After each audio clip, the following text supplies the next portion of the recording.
Hello and welcome to the KTV results night for the Kent Union 2019 elections. My name is Kieran. My name's Noor.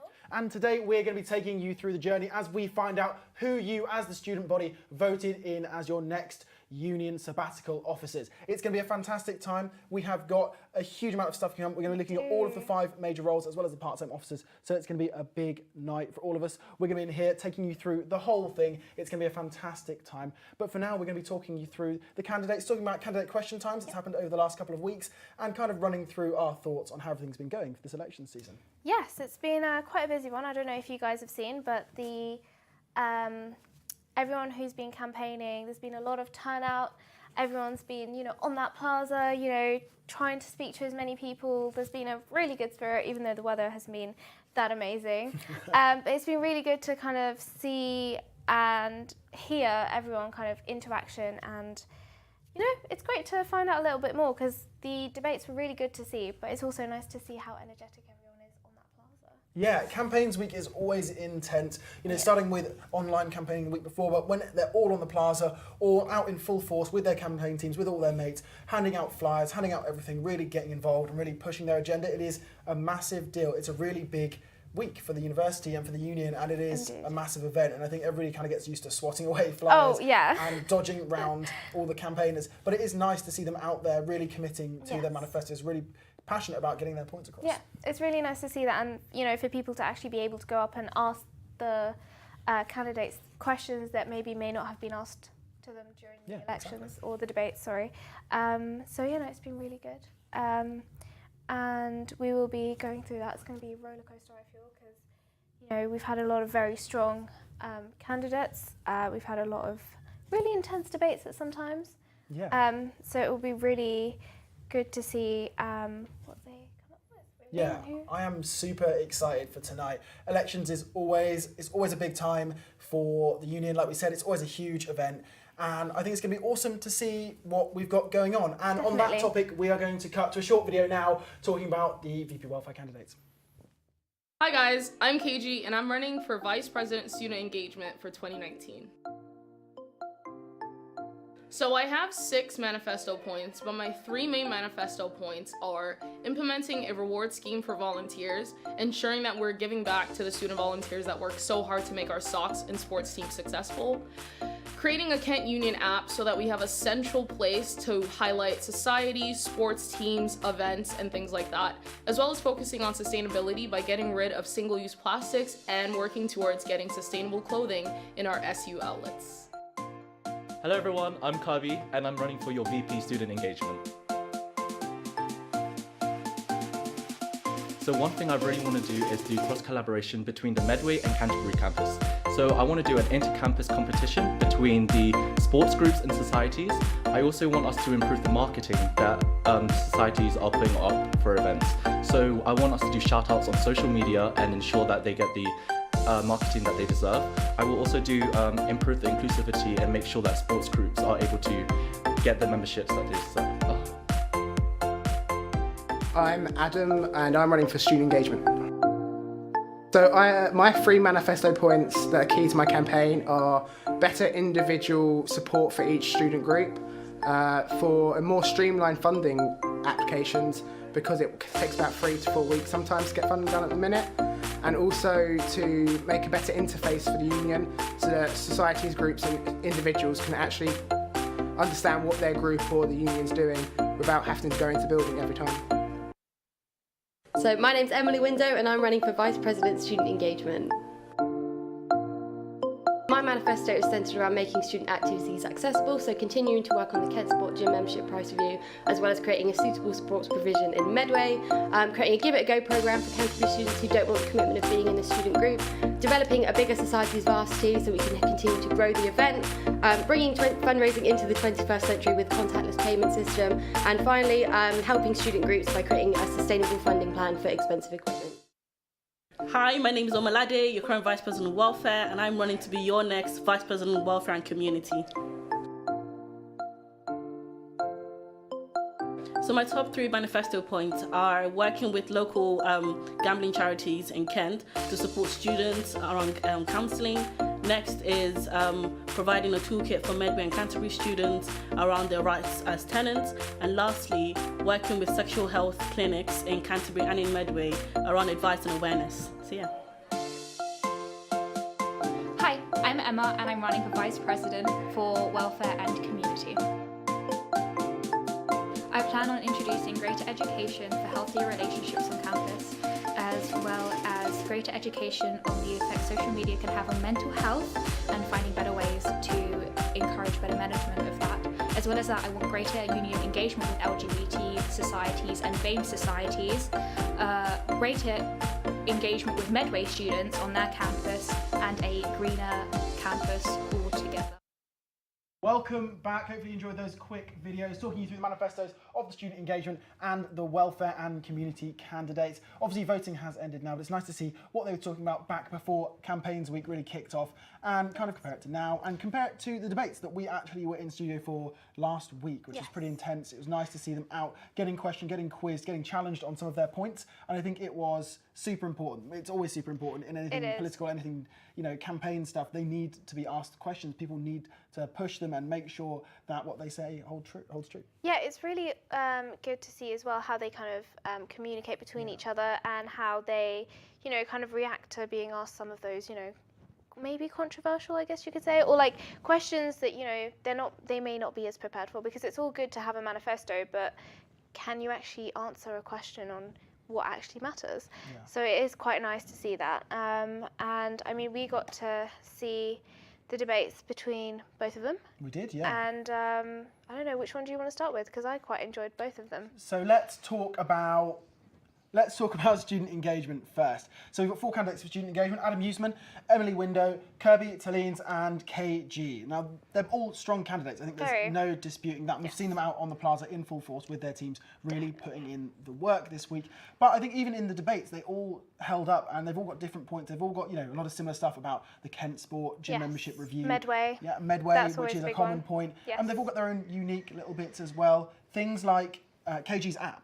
I'm really interested. Tough to implement, definitely very hard. You know, cost money, take time, big project, but a really cool idea at the very least. Definitely, it's nice to see something a bit creative kind of happening. Thinking outside the box, very exactly. much. So and we all use our phones. Social media is a big thing. So it's nice to see kind of someone thinking of, you know, how can I bring Kent Union into the 21st century and, you know, actually apply some of the things that we are using on a day-to-day basis. So it's quite nice to see that. I really liked the points of kind of bringing in more sports into it, because as we said, the student engagement is a mishmash of 2 roles. Yeah. So I'm quite interested. I was really interested to see how, you know, will a candidate kind of steer more towards sports or more activities? Yeah, it's a huge remit to cover. There's so much to do. I'm sure each of the VP activities and the VP sports this year, both Emily and Sasha this year, could probably talk for hours about the amount of work they do every single week and how intense it is for them. So it's going to be quite a tough job, I think. But that's, you know, they know what they're in for. They know it's a big remit. So hopefully that, you know, coming on board, they're going to be prepared to take on that role. Yeah, no, definitely. And with welfare as well, it's quite interesting because we've got a rerunner. So we've got Omalade, just like Emily Window, but Omalade has been in that role and she knows what she's doing. And it was kind of interesting to see during the debates when, you know, there was a question of how would you change things or would you do something differently? And it was quite interesting to see Omalade's response to that, because obviously she has been working this year and she's been doing things to make changes. Yeah. So it's interesting to see what the other candidate who hasn't been in a role and hasn't really had that much interaction working at the union, to kind of see whether she had any different opinions or changes. It's very interesting because it's just a one-on-one. It's just Emma and Omalade. Yeah. So you're getting very much, you know, you're getting the incumbent, you're getting that rerunner, you're getting Omalade who has done the exact same role, you know, bar a few different responsibilities this year. She's done it. She has done the role. She knows what it's all about. So that is tough for Emma to come up against. But I think she's really, you know, held her own, Emma, in those debates, and they've raised strong points. But it's nice to see that Omalade has, you know, stuff in her manifesto that she pointed out. She's worked on the gender neutral toilets, and, you know, a lot of the diversity stuff at University of Kent and Kent Union is now leading on to things like gambling addiction, which are issues that, you know, most of us won't face, but those that do, it's a big deal. No, definitely. And then we've also got the postgraduates, so we will be watching a short video on their manifestos. Hi, I'm Laura Carlin and I'm running for the new post-grad sabbatical role. So I want to lobby for better support schemes for those who are postgrads and those who wish to continue their studies into postgrads, while focusing on letting them know everything they can get involved in, but before they get to university, so they know they can get involved in extracurricular activities and the support they can get from the union to do so. Hi, my name is Valeria and I'm running for VP Postgraduate Experience. My manifesto is all about bringing the postgraduate community, not just in Canterbury, but also at other University of Kent campuses together. I am looking forward to creating a bigger voice for the student community at this university by introducing more non-term time shuttles between Medway and Canterbury, postgraduate forums to discuss a number of important issues, and also just to bring back that feel-good factor among the 4,000 or so of us across the university campuses. Hi, I'm Floris Claessens and I'm running for VP Postgraduate Experience. This is what I'm running on. I want new students to be aware of support services on housing or visas and to be able to talk to an academic before picking new models. I want better support for mental health. I want PGR students who work regularly in the office to have a designated desk. I want a summer term shuttle bus service to Medway and to Canterbury. I want a better support for teaching PhD students and to make sure that they have fair pay for their work.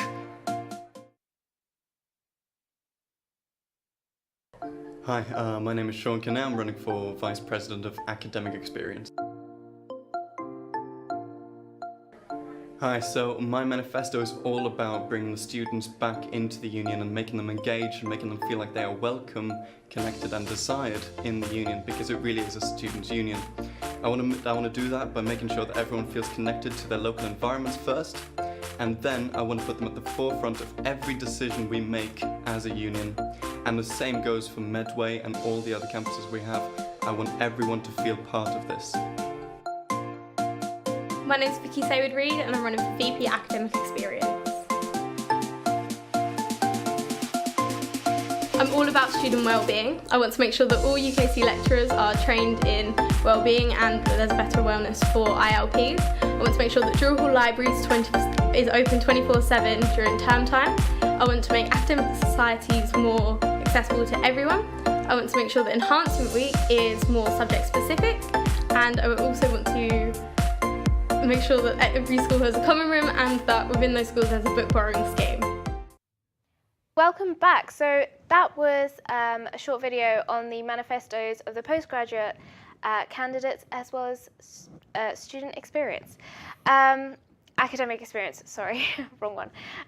So let's get started onto the manifestos for the postgrads. Sure, let's go through them. So we've got 3 candidates for postgraduate. We've got Laura Carlin, we've got Floris and Valeria. So we've got a bunch of candidates. It's quite a good number, 3 good middle grad. Yeah. Not in previous years where we've had, students, we've had 6, 7 students running for one role. Definitely. But this is the new one. This is the brand new position. Exactly. No one's done it before, so it's quite interesting to see how each different candidate thinks that postgraduate experience can be improved. Personally, I feel like I can't relate as much because obviously we're all undergraduates, but it's still kind of good to get a sense of what could be done. Yeah, you're right. It's interesting to see how they all interpret it completely differently. Exactly. There's lots of crossover, as there are with all of the manifestos for all of the positions, but they do all have a different interpretation. They do all take it completely different ways at some level, and I think that's quite interesting because it is a new role. They can kind of play with it and figure out what they want to do themselves. Yes, definitely. I have personally seen, oh God, his name, Florian? Floris. Floris, yeah. Oh God. Floris, I have seen him actively campaigning. I work in labs, so I've seen him going around and actually trying to speak to postgraduate students. I'm sure the other candidates are doing a lot to campaign as well, but it's been interesting to see how he's been targeting those students that he knows would be benefiting from his manifesto. So that's been really good. Let's talk about academic experience. We've got Sean and Victoria. We've got a couple of good candidates there. Yes. Very strong, both very similar manifestos, but again, different stuff in their own right. Yes. Which is what makes them fantastic. Exactly, and it's another kind of one-on-one, very heated debate, and I feel like they're both very strong candidates, and it's quite nice to see it was good to see both of them out on the plaza trying to campaign and exactly. being very energetic. I really liked that, trying to speak to everyone and kind of get a sense of what they thought should be changed. That's really. it. It's been high energy. It's been kind of rainy this week. The weather's not been fantastic the for weather. campaigning. In previous years, we've had super nice sun. Yes. But, you know, it's nice to see all the candidates for all of the positions out in full force. And speaking of candidates for all positions, we've got one more sabbatical officer to cover, and that is your union president. And we're going to cut to a video of their manifestos right now. So I'm Sasha Langeveld, and I'm running to be your next student union president. So my manifesto includes the environment, diversify, as well as protecting EU students' rights. I want to make sure that there's a consistent union experience and that it is long-lasting and not only temporary. And I also want to make sure that students know how important union is and improve our democratic structures. I want to be the change, and I think with the right people, change can happen. So that's why I'm here today. So yeah, bye. I'm Connor, and I'm running for president. Right, so my policies are as follows. NUS reform, making the union far more transparent and drastically improve its communication. I'm looking for a union that challenges student accommodation prices, which are extortionate on campus. And I also want to start challenging Vice-Chancellor excessive pay. I want to bring union politics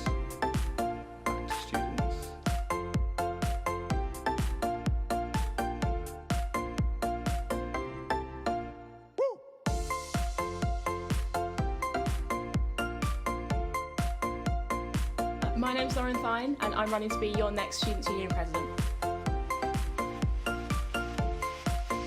So my manifesto is based around making the union more open and honest with students and making it easier for prospective students to find groups of people that they want to be with.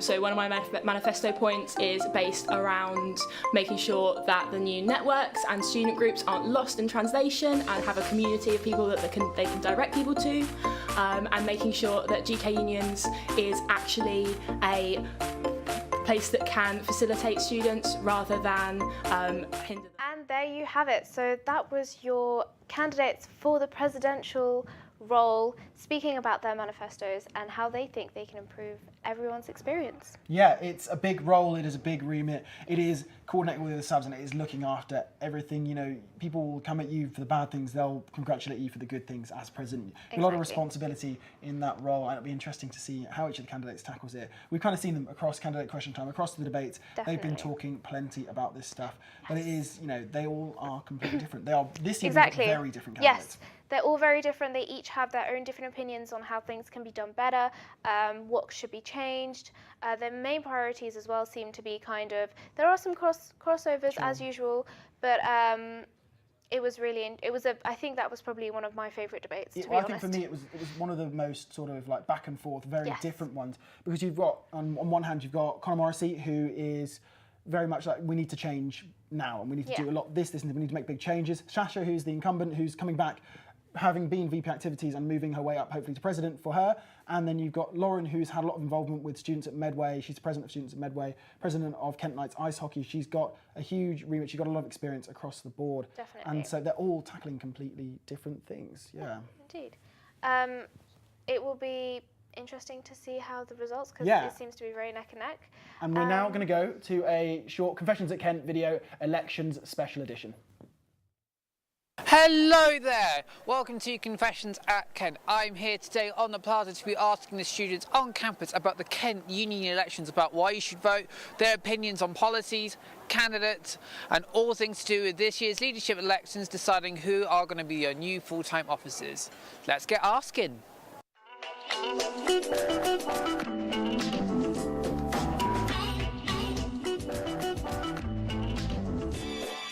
Okay, so what do you think the union do? The union manages all student activities, as well as students' well-being on their time at university. Do you know what the elections are? Yep, so they have them every year, and it's to appoint the full-time officers, also known as the sabbatical officers. They do it for a year, and then they go for re-election again, and they can run for a maximum of 2 years. So that's a yes. Yes. Why not? Do you know what the elections are? Well, I've been here for, this is my 4th year now, so I would hope I know what the elections are, because I get bombarded with the elections every single year. So if I don't know what it is by now, I think I'm doing something wrong. Okay. So what do the elections mean to you? So basically, it means that as I walk through campus, people are just annoying me with flyers, but I do get free candy, so that's good. So the elections is all about free sweets and flyers. Yes, definitely. It's also about Toto Africa as well, by the sounds of it. Obviously, so now we've got various different candidates with various different issues. What, as a student, what kind of issues do you want to see the candidates campaigning for? Personally, given so I'm working at the union a bit, I'd love to see the candidates focus on sort of union reform, sort of making the union more efficient and more streamlined, and sort of learning what the will of the students is and implementing that will more, and giving the union more power type thing. So it's about giving the union more resources and responsibility to better implement the students' will. Exactly. So, okay, that's fair. What do elections mean to me? It's an opportunity for people to have their voices heard if they believe in a candidate and their manifestos and what they're trying to achieve. So how much do you know about the leadership elections in general? Only the ones I had to present on Thursday. Are there any important student-related policies you would like to see addressed by the candidates? As a postgrad student, I believe that there's many issues postgrads deal with, and seeing how there's now a new position for postgrads, it'll be interesting to see what they change next year. As a student, do you think there are any issues you would like any of the candidates to focus on throughout their campaigns? So as a Muslim, I don't really have enough to eat on campus, and I usually have to buy my stuff outside, whereas everyone else just can get groceries from Essentials. It's very easy. So I think, just get more halal food on campus. Yeah. So just having it more dietary requirements for people that require different foods for religious or health reasons. Vegan food. My friend's vegan and she has nothing to buy from Essentials. Vegan food's quite a very big popular thing at the moment. So yeah, it is very popular. What do the leadership elections mean to you? Well, see, I've been here long enough to hopefully think that I know a thing or two about the way that universities work, and they can do with a lot of improvement, and a lot of that improvement starts from people like us, the students, getting our voices heard, and it's one of the ways of actually doing that. And for that reason, I really do appreciate that these elections happen, even if sometimes they don't have the desired effect that maybe we might want. So it's about trying to get students actively involved and engaged. Absolutely. Power to the people. Power to the people. Yeah.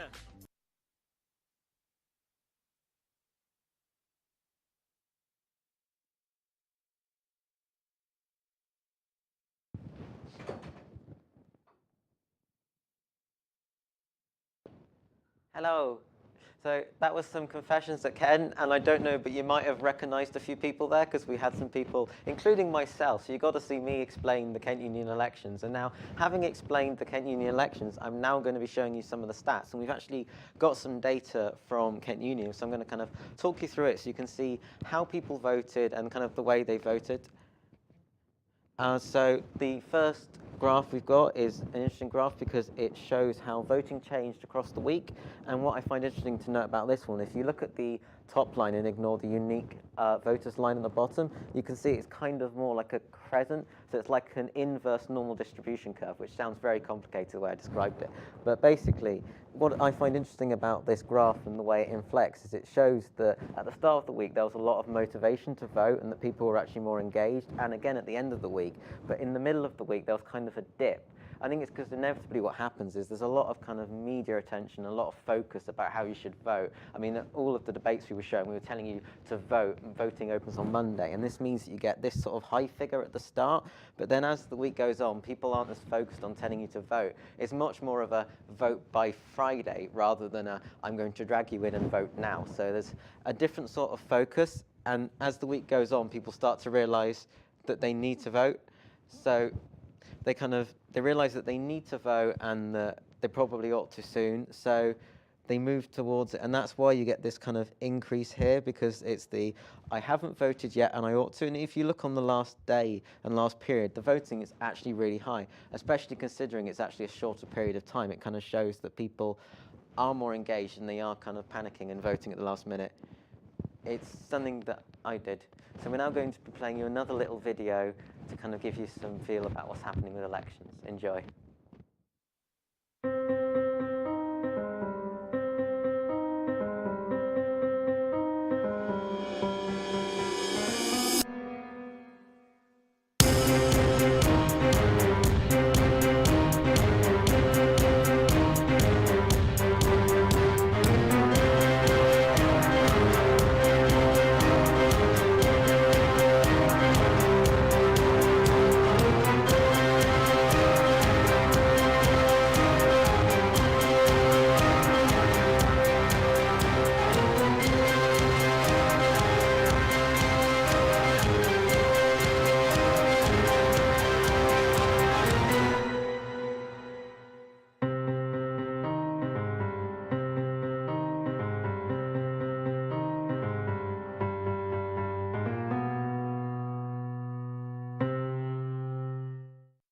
So the next graph I'm going to be showing you is looking at how engagement differs across the various university campuses, because it's one issue that's been highlighted in previous years, is that some of the satellite campuses like Medway often have a lower turnout and there's issues with engagement. And if you look at the data, you can see this. The first graph, it shows the amount of votes they've got, and this one is somewhat deceptive because, of course, the university with more students is going to have more voters, and if it didn't, that would be surprising. So the first graph is kind of interesting just to see how many Canterbury students voted and the fact that the number is significantly more than the other campuses. But if you consider the populations of campuses like Brussels, Medway, and then Canterbury, it's not that surprising because Medway's got a few thousand students, whereas Canterbury's got approaching 20,000. So if you didn't expect that sort of margin of difference, that's kind of what you've got to expect. Whereas if we now look at the one below, this is as of percentages of those groups, which means it's actually much more reflective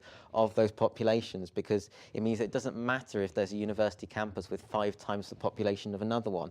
And what you can see here is, even when you factor in for the different population sizes, Canterbury still has a significantly higher voter turnout than the other campuses. I mean, Medway is normally about half of Canterbury, and as you can see from this graph here, it's around the half margin again. It's slightly below half, but it's still very close. You can kind of sense that Medway hasn't quite got that engagement, and then Brussels is even lower. But it's interesting because Medway, this year, they decided to try and engage Medway more, so all of the candidates had to have a manifesto pledge specific to Medway. And even though that happened, and there have been Medway candidates such as Lauren for president, they still haven't managed to solve the problem that they've had in previous years, that the turnout in Medway is just so much lower. I mean, we even had a candidate debates in Medway. So there have been attempts in various years to try and engage the Medway campus, but there still seems to be some difficulty. And a lot of campaigns have actually been to Medway and tried to show themselves engaging with Medway. So if you saw KG's feed, you would have seen that KG actually went to Medway and stroked the goats, and I know there were some other people that were actually interested in going to the goats. I don't know if you went to Medway and stroked the goats, but there were quite a few people there in the end just kind of streaming that they'd been to Medway and were enjoying the goats. And then the final one we're looking at is year of study. And what's interesting here is if you look at just the raw data again, not factoring for the different amounts of each group, there are more first-year voters than others. But if you actually factor in for the different percentages, what you'll see is that there's kind of a dip. First year is still reasonably high. I suppose that potentially is because their first year, they haven't had the chance to be disenfranchised with how Kent Union operates, because normally the more you get used to a system, the more you start to build distrust around it, because the more knowledgeable you become. This happens with any system and any sort of organisation, so it's not a negative reflection on Kent Union. You'd find it in any sort of political structure.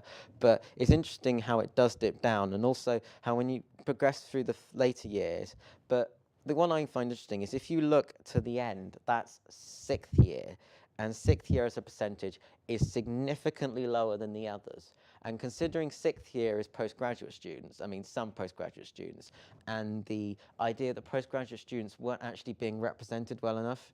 So even though it was kind of the sense that postgraduate students should be better represented and should have more engagement and have their own role, when you look at the amount of 6th year students that voted as a percentage, it's still significantly lower. So it suggests that the new role hasn't really improved postgraduate engagement. While it's given them an avenue to actually express their opinion and express their voice, they haven't really taken it. I mean, 5th year is high, and that is the plus, and 4th year is also high, but when you're getting to the 6th year, it's not as good. But these graphs ultimately show that regardless of where you look, voter enfranchisement is a big issue at Kent Union because voter turnout was only 12%. So regardless of how you break it down and look at the various different demographics and how they voted, there's still a fundamental problem that people aren't engaging and aren't voting if the turnout's 12%.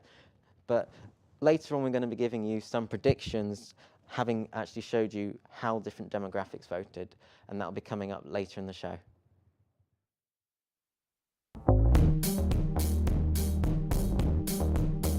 On an average day, the role of the union president has a lot of different facets. So to some extent I talk to students, to some extent I'm also the chair of the board, so I might have to talk about governance and talk about our committees within the union, and also do things like board effectiveness as well. But on a day-to-day it's a lot of meetings, so meeting internally with staff to work on campaigns, but also working with the university and meeting with like the vice chancellor, deputy vice chancellors, and talking about key issues that students are facing. First thing I did, obviously you're in the venue celebrating with your friends, you go through the interviews and stuff, but I think the first thing I did was tell my parents, because they were very proud of me. They were watching it live when it was on, and it was just great to kind of tell them that I did it, and it was my time, I guess. So yeah, just kind of making sure that I celebrated with my friends and family was important to me.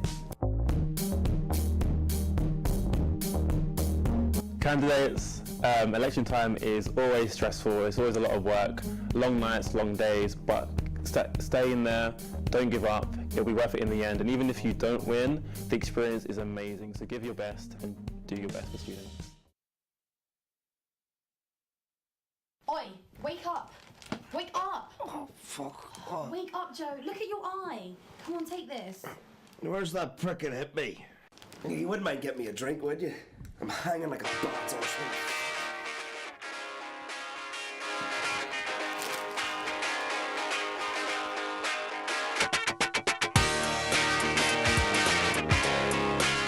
Must have belonged to that guy I was fighting last night. Fuck's sake, Joe. It was only happening because of your bloody ex. Jess, man, she was out of control last night. It's not my responsibility anymore. She's not my girlfriend. You right there, mate? Yeah. Fine, don't worry. What a night, Bowie. Think of this as karma. How is it not your fault?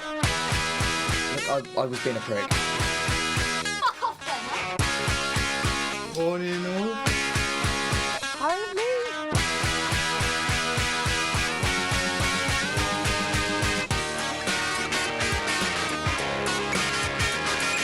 Whoever he is, he must be a big Pulp Fiction fan. What's Pulp Fiction?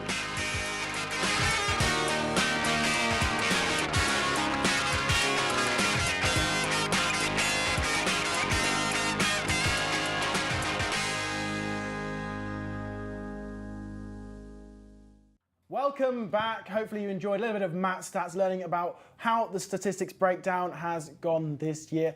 It's not been a fantastic turnout, it's kind of what we learned from that, which is a little bit sad. It's 15% of Canterbury, I believe, and 5% of Medway students, which is sad because maybe people aren't voting, maybe they didn't know about it, maybe they weren't feeling well informed, but it's sad to hear. It's not a good enough representation of students' opinions, and it is quite frustrating to kind of see that not enough people are turning out, and it kind of feels like there's an underrepresentation here. But yeah, I mean, it is what it is. It is. That's very true. And you know, a lot of people have worked hard, and that's what people are celebrating, or will be celebrating very soon. This is true. So let's quickly take a look at the Inquire exit polls, just to kind of complement the stats we've been doing. We had these come through earlier from the newspaper. Indeed. So from the bottom up, in terms of post-grad experience, the candidate with the most votes in the exit poll was Laura with 47, followed by Floris with 24%. So that's quite a staggering lead from the exit polls. Then first and second, so it's Omalade with 56 for welfare and community, and Emma with 33. For student engagement, Emily has taken it away with 49% in the exit poll compared to the next candidate, Kirby, with 27. Academic experience saw Victoria top out of the two at 58, with Sean at 31. And then Sasha tops out the president, but not by much, which is quite interesting, at 44% compared to Lauren's 38, and with Connor coming in at only 16%. So the president seems to be the closest one at the top end. That is pretty intense. So that we could see that swing either way, depending on how much these polls ring true, which is quite interesting, I think. Yeah, no, it's always interesting to kind of see whether the polls are a good representation of what the actual results are. But yeah, no, we shall see. It'll be quite interesting to find out who the winner is. I'm very excited. I think we're going to be starting with welfare in a little bit, which is very exciting. It's going to be a big deal. It's going to be the first one of the night. Yes. This is where it all starts. This is where we find out the first of our union sabbatical officers, the first person who's going to be making, hopefully, lots of big changes to benefit students over the next year, which is super exciting. I mean, we won't be here. We'll have graduated, so we won't be here to see it. Exactly. We won't be able to see it, but it is good to try and make things better for the next cohort of students and the students who are remaining. So it still matters, you know, always vote, and you never know, we might be staying over, so. And hopefully all of those that did vote, out of the small percentage, unfortunately, that did vote, hopefully those that did vote, voted well and voted for the person they truly believe in, and that we get, you know, a really fair representation of what students are asking for across the campus. Because, you know, it was sad. We said earlier it was sad about the stats, with only a 12% turnout across the campuses as a whole. But we've got to take it as it is. People have voted now, and we are just looking forward to getting the results in just a little bit of time. We're going to go around to venue in only a few short minutes. It feels like there's a lot of, I mean, I don't know about you, but I can hear some music when I went out there. Yeah, I can feel the floor shaking in here. You can feel the floor shaking. Everyone's really excited. A lot of people have worked very, very hard, not only the candidates, but their campaign teams. And hopefully everyone's hard work will have paid off. And yeah, it's a very intense week for these guys, really pushing themselves to the absolute limit, skipping everything to put it all into their campaigns. Exactly. But it's super worth it. And now, without further ado, we're going to go down to venue to check out the results of the VP Welfare candidate election.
And we're back. Sorry about that, guys. We're having some technical difficulties going down to venue and getting you the results, bringing them to you live.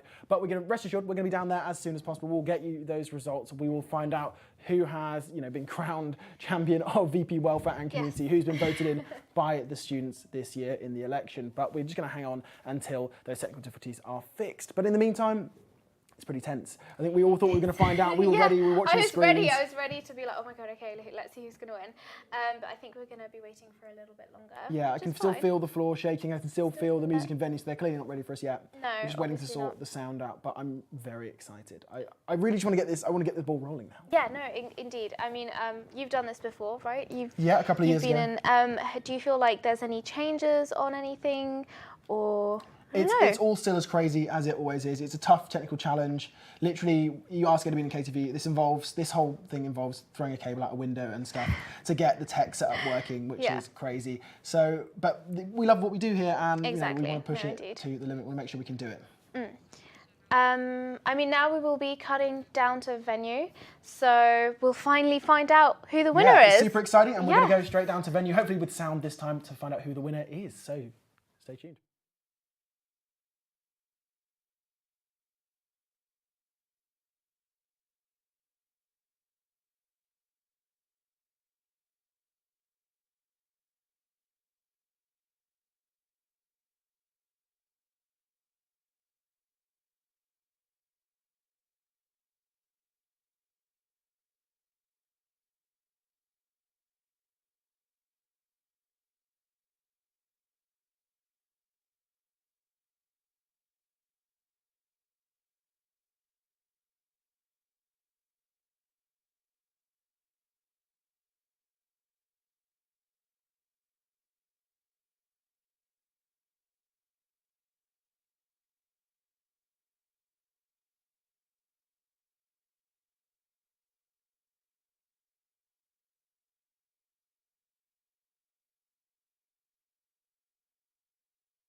A meeting in celebration of those who win tonight. So it's lovely. In terms of voting turnout, it's been slightly low this year. We've only had 12% voting turnout. Really, what should be happening would be nice if all the different schools in the universities actually promoted the idea of voting for the VPs and the presidents. There's nothing more important than being part of, the demographic society and using your power to vote, because really it does always make a difference. If, for example, a candidate, it's always lovely to let people know that they can vote. They can vote, and there's nothing more important than doing so. So thank you to everyone who voted in the elections turnout. Thank you for the 12%. Right now, we're just waiting and seeing what will be happening in venue tonight. We're waiting for the next results to be announced for the next VPs. Part-time officers have already had the thrill and excitement of waiting for their results to be announced on the big screen behind me, as you can see. And there are loads of support networks here, and there are loads of people having fun. And it's just wonderful to see loads of people enjoying the night, because they're all enjoying it, and it's a lovely atmosphere to just come together and enjoy all the different activities that are going on tonight. thank you for joining us on this live stream. It's been lovely to have you. So if we continue to vote, each year have more and more voters, increase the output of votes, then there'll be nothing better for our university and the future of the university, because vice presidents do and presidents do make a living from their role, and they do make a difference in the union. Many policies have been achieved, and this year we're only looking forward to more. Last year the elections coverage, could you check? Last year, okay. Yeah, so it's been lovely to see everyone come out today and support their support groups and their candidates who they're voting for. So it's lovely.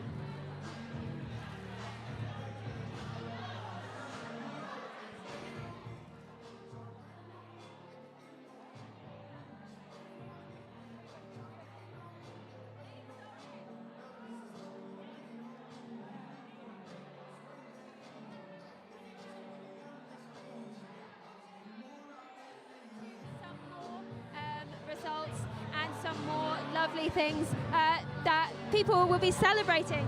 It's very important to look at how we are going to be doing tonight, and it's interesting. You can keep up with all the results on the live stream, which is on the Ken website. It's on. If you go onto YouTube, you'll have the KTV results, elections night coverage, and it's all a live stream, so you can all join us tonight, and result by result we'll be getting a fuller house for the people who will be replacing last year's VPs and president. So tonight we've had not a great turnout. We've had 12% turnout, and I mean, it could only increase. It should increase year by year, and really, the schools should enthuse, promote, and encourage all of their students to vote. One of which that has been doing an extra special and good job must have been the School of Psychology, because the School of Psychology are the ones that have taken away all the most amount of votes. So, look at this School of Psychology and think, my school could be a bit more like that. Don't be afraid, if you do know about the elections, to let people know for next year, what's happening, what's going on. Right now, we're looking forward to hearing more results, but currently in venue, people are sitting around, they're chilling, they're relaxing, they're having a good time, and that's the nicest thing to see. It creates a community turnout, and in events like these, you really start to see the joys of coming together because of the union, because of Kent Union, which we can all opt in or opt out of being in the Kent Union every year.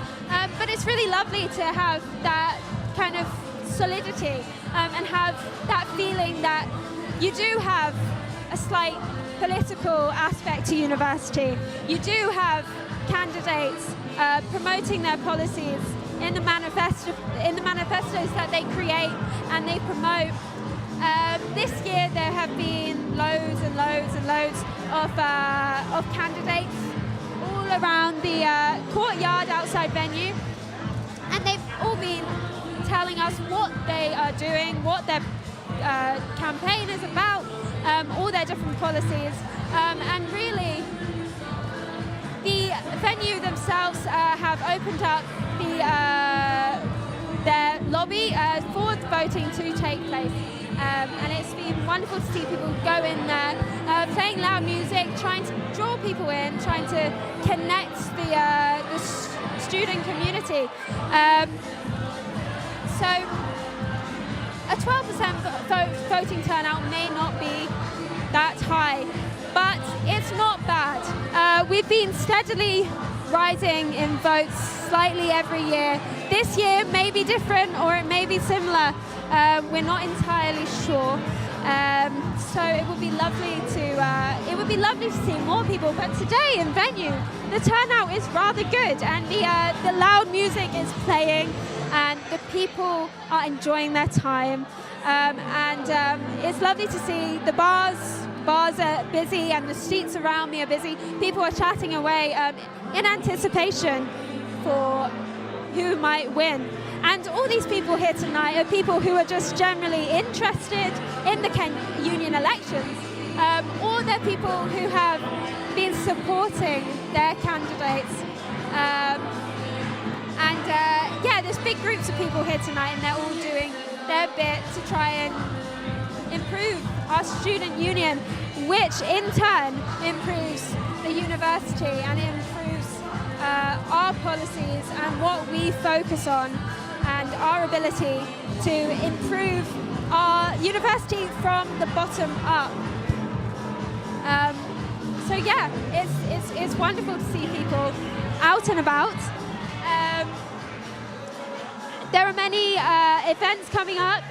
We've got St. Patrick's Day at venue very soon. We've got current things that are happening in venue are the photographers taking photos of campaign members and campaigners, and it's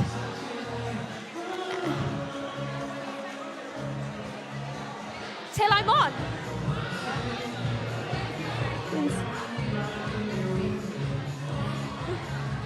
Is it 20 seconds until I'm on?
È molto calmo. Penso di poterlo sentire adesso. You're just like your mother!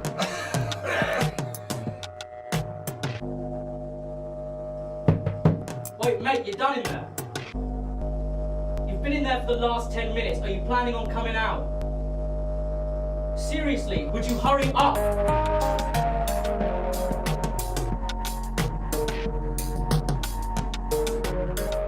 Guess it must have belonged to that guy I was fighting last night. Fuck's sake, Joe. It was only happening because of your bloody ex. Jess, man, she was out of control last night. It's not my responsibility anymore. She's not my girlfriend. Right then, mate. Yeah. Fine, don't worry. So he finishes school at 3:30 again as usual, and don't be held up by Mr. Barrett. He's got dinner in the fridge and you can just help yourself to any food you like. Which one's Mr. Barrett again? Oh, young one, funky hair, self-obsessed. Will do, cheers. Thanks. I'll see you tonight. Nothing. Look where we were earlier today. That's what it all leads to. Maybe it is the end, but maybe it isn't. And the sooner you accept that, the sooner you can stop running from it and stop all this worrying.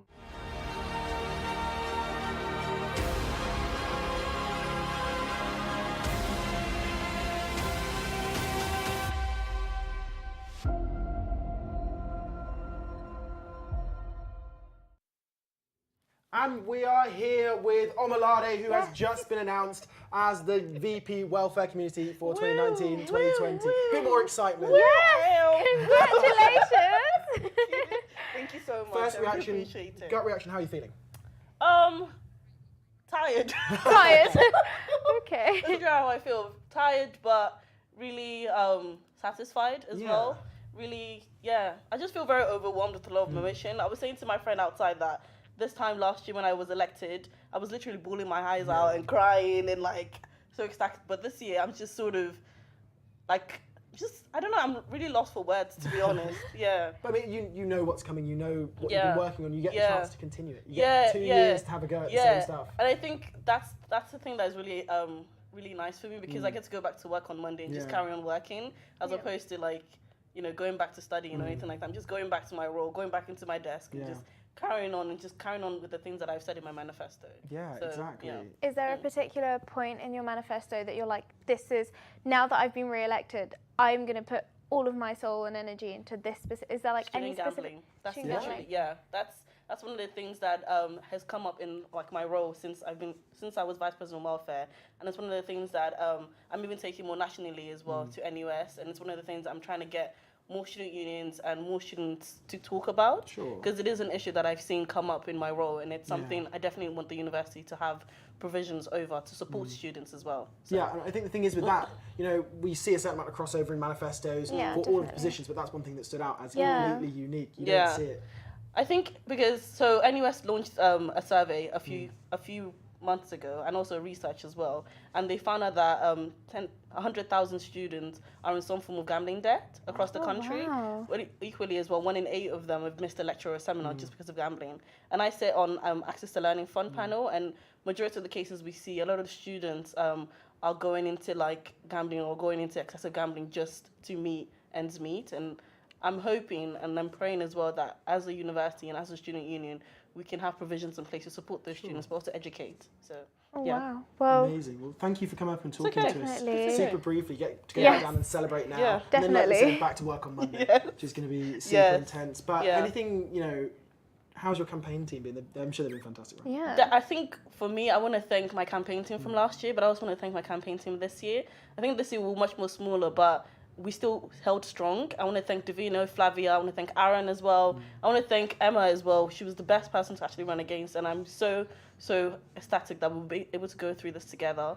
But equally, I just want to thank everyone that voted for me, because it's so nice to hear how people still believe in me, and it's just really reassuring. I'm trying not to cry, but yeah, it's just really reassuring. Yeah. That's all right though. You get to go and enjoy your night. Yeah. Which is fantastic. Yeah, you definitely deserve it. You've done a lot of work this year. Yeah, and I think we're about to go down to venue again to see the results of the VP Post-grad election. So stay tuned for that. Okay. So this is the first ever postgraduate experience here for Kent Union. Can you just give a quick round of applause to all the candidates?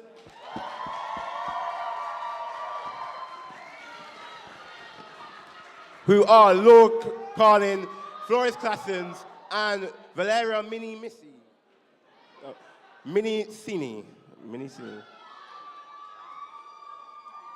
So, for this election, there were 1,741 votes cast, and the quota to be elected is 800. Slightly further than Parkwood, and we have had quite a few votes. So we have had 1,740 around votes counted for the postgraduate candidate. So we've got a bit of run as well. As you can see behind me, there's a lot of booths. Laura Carlin received 663 votes. Floris received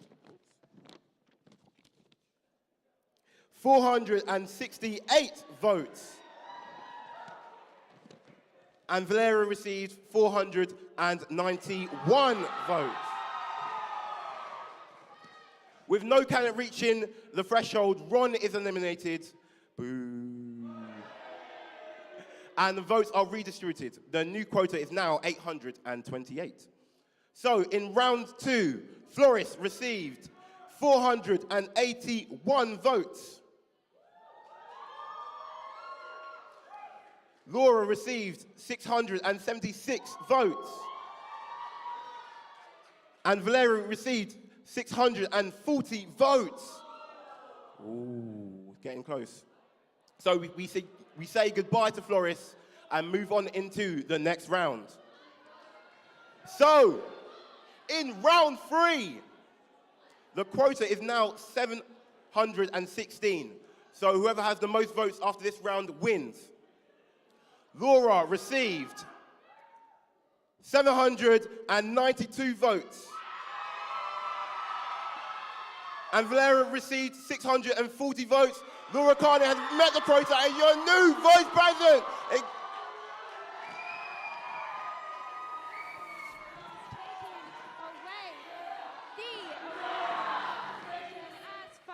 President for the postgraduate experience. She's done incredible. Well done to Laura, and it's wonderful to see yet another member this evening taking their win. As you can see, the cannons are going off behind me. Confetti is everywhere. Laura is fully immersed in her win. As she should be, because it's a very proud moment for her, and this will be her job for the next year.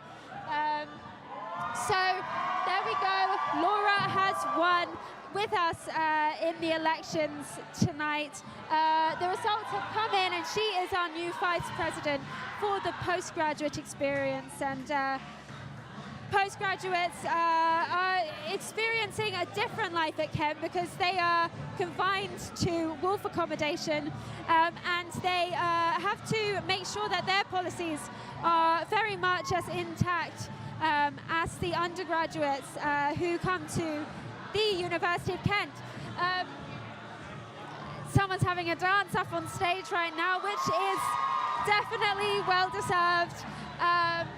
Victory dance and victory music. Laura has won, and she has taken the role for VP postgraduate candidate. So that's excellent for their experience. Hopefully her campaign and her manifesto is looking very strong, and hopefully she'll bring about a lot of change. And basically we're here, and we're now looking forward to the next candidate. So venues again looking very, very, very nice, and it's the lights are dim, the ambience is there, and it's beautiful. It's beautiful because it's a party atmosphere, and really all the students are supporting their favourite candidates and who they want to see change the university for the better, because that's the thing about university. Things can change, and it all comes from the students. It's a bottom-up approach, and things can really change. So it's important. We had Aaron Thompson as our president for this academic year that's just finishing. And he has changed many things. And one thing that I really noticed about Aaron was that he was always at all the most important events on campus. He was always present. He was always aware. And I think when you have that kind of student participation, and you don't put yourself in a league above the student, you recognize that you are a student, and you always will be. For as long as you want to be in life, because you can learn whenever. That you create visibility. You create, the public starts to see you, the student body starts to see you, and they start to respect and trust that you're making the right decisions. Because you're more present in their lives, you're more active in their community. So, for example, tonight I'm sure Aaron Thompson is here amidst the crowd, and yeah, I mean, it just keeps getting busier. People keep walking in, people keep dancing along, and yeah, so it's lovely to see this ambient event created by Kent Union doing so well. And it's just nice to have all the proud support members, the proud family members, the proud friends, all will be watching or here tonight in venue as it keeps getting busier to find out what's going on with their candidate, and if they win, if they don't, that's okay. Commiserations, but congratulations to the ones that do win and take away the position. And it's not an easy job. None of these roles are an easy job. They're paid roles. They're paid academic roles. Basically, we'll be going back up to studio. We'll be going back up to studio. So here we are. And we're back, and congratulations, Laura, the Explorer, right? Yeah, and you won VP Postgrad Experience, the new role, the newest of the sabbatical roles. How are you feeling? Honestly, there's no words. Like, I'm so over the moon. You're so much more emotional than Omalade, because obviously she did it last year. Okay, do you know what? There was a lot of problems with me getting my manifesto in. Like, it was personal reasons, but having to run without a manifesto was really difficult. And luckily, my campaign team were all behind me, and they shared everything, and obviously got the word out for me. So it didn't hinder me. It's so impressive. Being able to do it without like a manifesto on the website is insane. It's crazy. Which, like you said, goes to speak volumes about your campaign team, about your campaign, about how much. I mean, I've seen you on the plaza enough, really working hard to get the message out to people. So clearly, it's paid off. Yeah. What's your first thing that you want to do as soon as you sit in that office? Do you have an idea of what you want to do? Honestly, there's two main things. It's creating a network with obviously all the postgrads who teach and research, and kind of finding out how I can help them. Because I know my point was quite wishy-washy. Like, I want to review your contracts. But what does that mean? Like, I can say from someone who's on a master's, like, I know what that means to me, but what does that actually mean to you? But also, it's getting out the knowledge of sports teams, like activities they can join for people who want to come in September, start their master's, PhD, and tell them that there's access to sport, like there's access to activities, funding, because no master's students I've ever met, I know I'm only master's, that's not speaking for PhD students, but all master's students have never known, so they don't join anything because they can't afford it. So those two things are obviously the main for me. Oh, okay. Sure. I guess, because master's self-funded, it's the last thing on your radar is doing a sport or a society that costs you loads of money. That's really nice. And the amount of people that want to actually join or go like, oh, I'd love to have a couple hours a week where I just actually do something, but they don't have the money. Think like joining, like even a society where it's £20, £30, but then you need the gym membership on top of it. Yeah. But did they know that, like union, if you genuinely don't have the money, they can cover that? Yeah. And that's what I'm here for. I'm transparent, I'm going to be honest. I'm not going to cover it up. So that's cool. Yeah, you've taken on the new role. What do you think about the student engagement role? They've merged two roles to pave the way for you to come in. So I think it's going to be tough for whoever wins student engagement a little bit later on. Do you know, I'm going to be completely honest, and when I first heard about it, I did not agree with it. From someone who has a background in RAG, like Copperfield, Turing, like I was like, that's such a huge point for the fact that a lot of those groups don't fit anywhere anyway.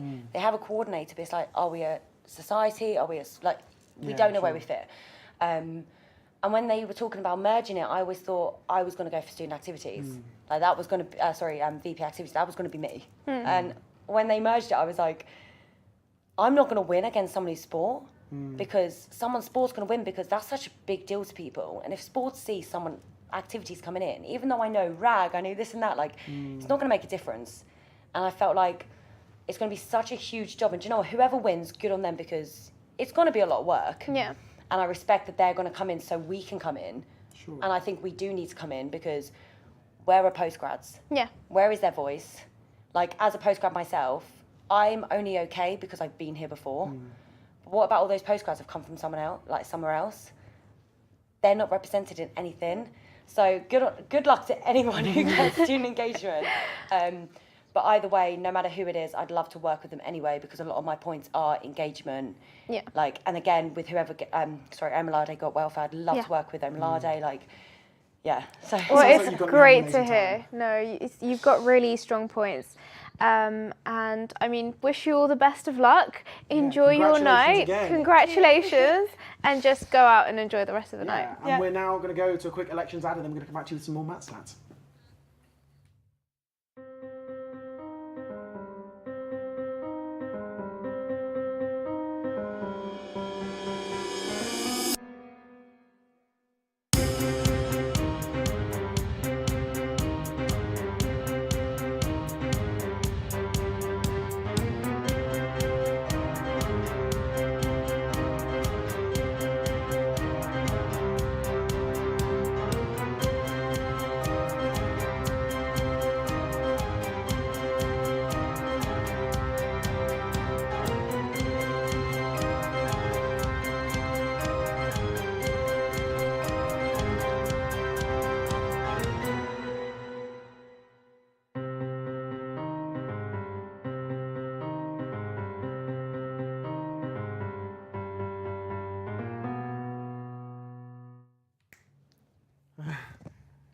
Right. Welcome back, guys. Welcome. We are here with Matthew for Matt Stats. Yes. This is it. We're going to talk a little bit about what's been going on so far. So why don't you take us away, Matt? Take it. Go for it. First of all, I'm we're going to kind of introduce you with some predictions for the election coming up next, which is academic experience. And what we've got here is we've got a graph which demonstrates the number of likes and the number of shares on the Facebook page, because the theory is that likes show people engaging and actually choosing to go online.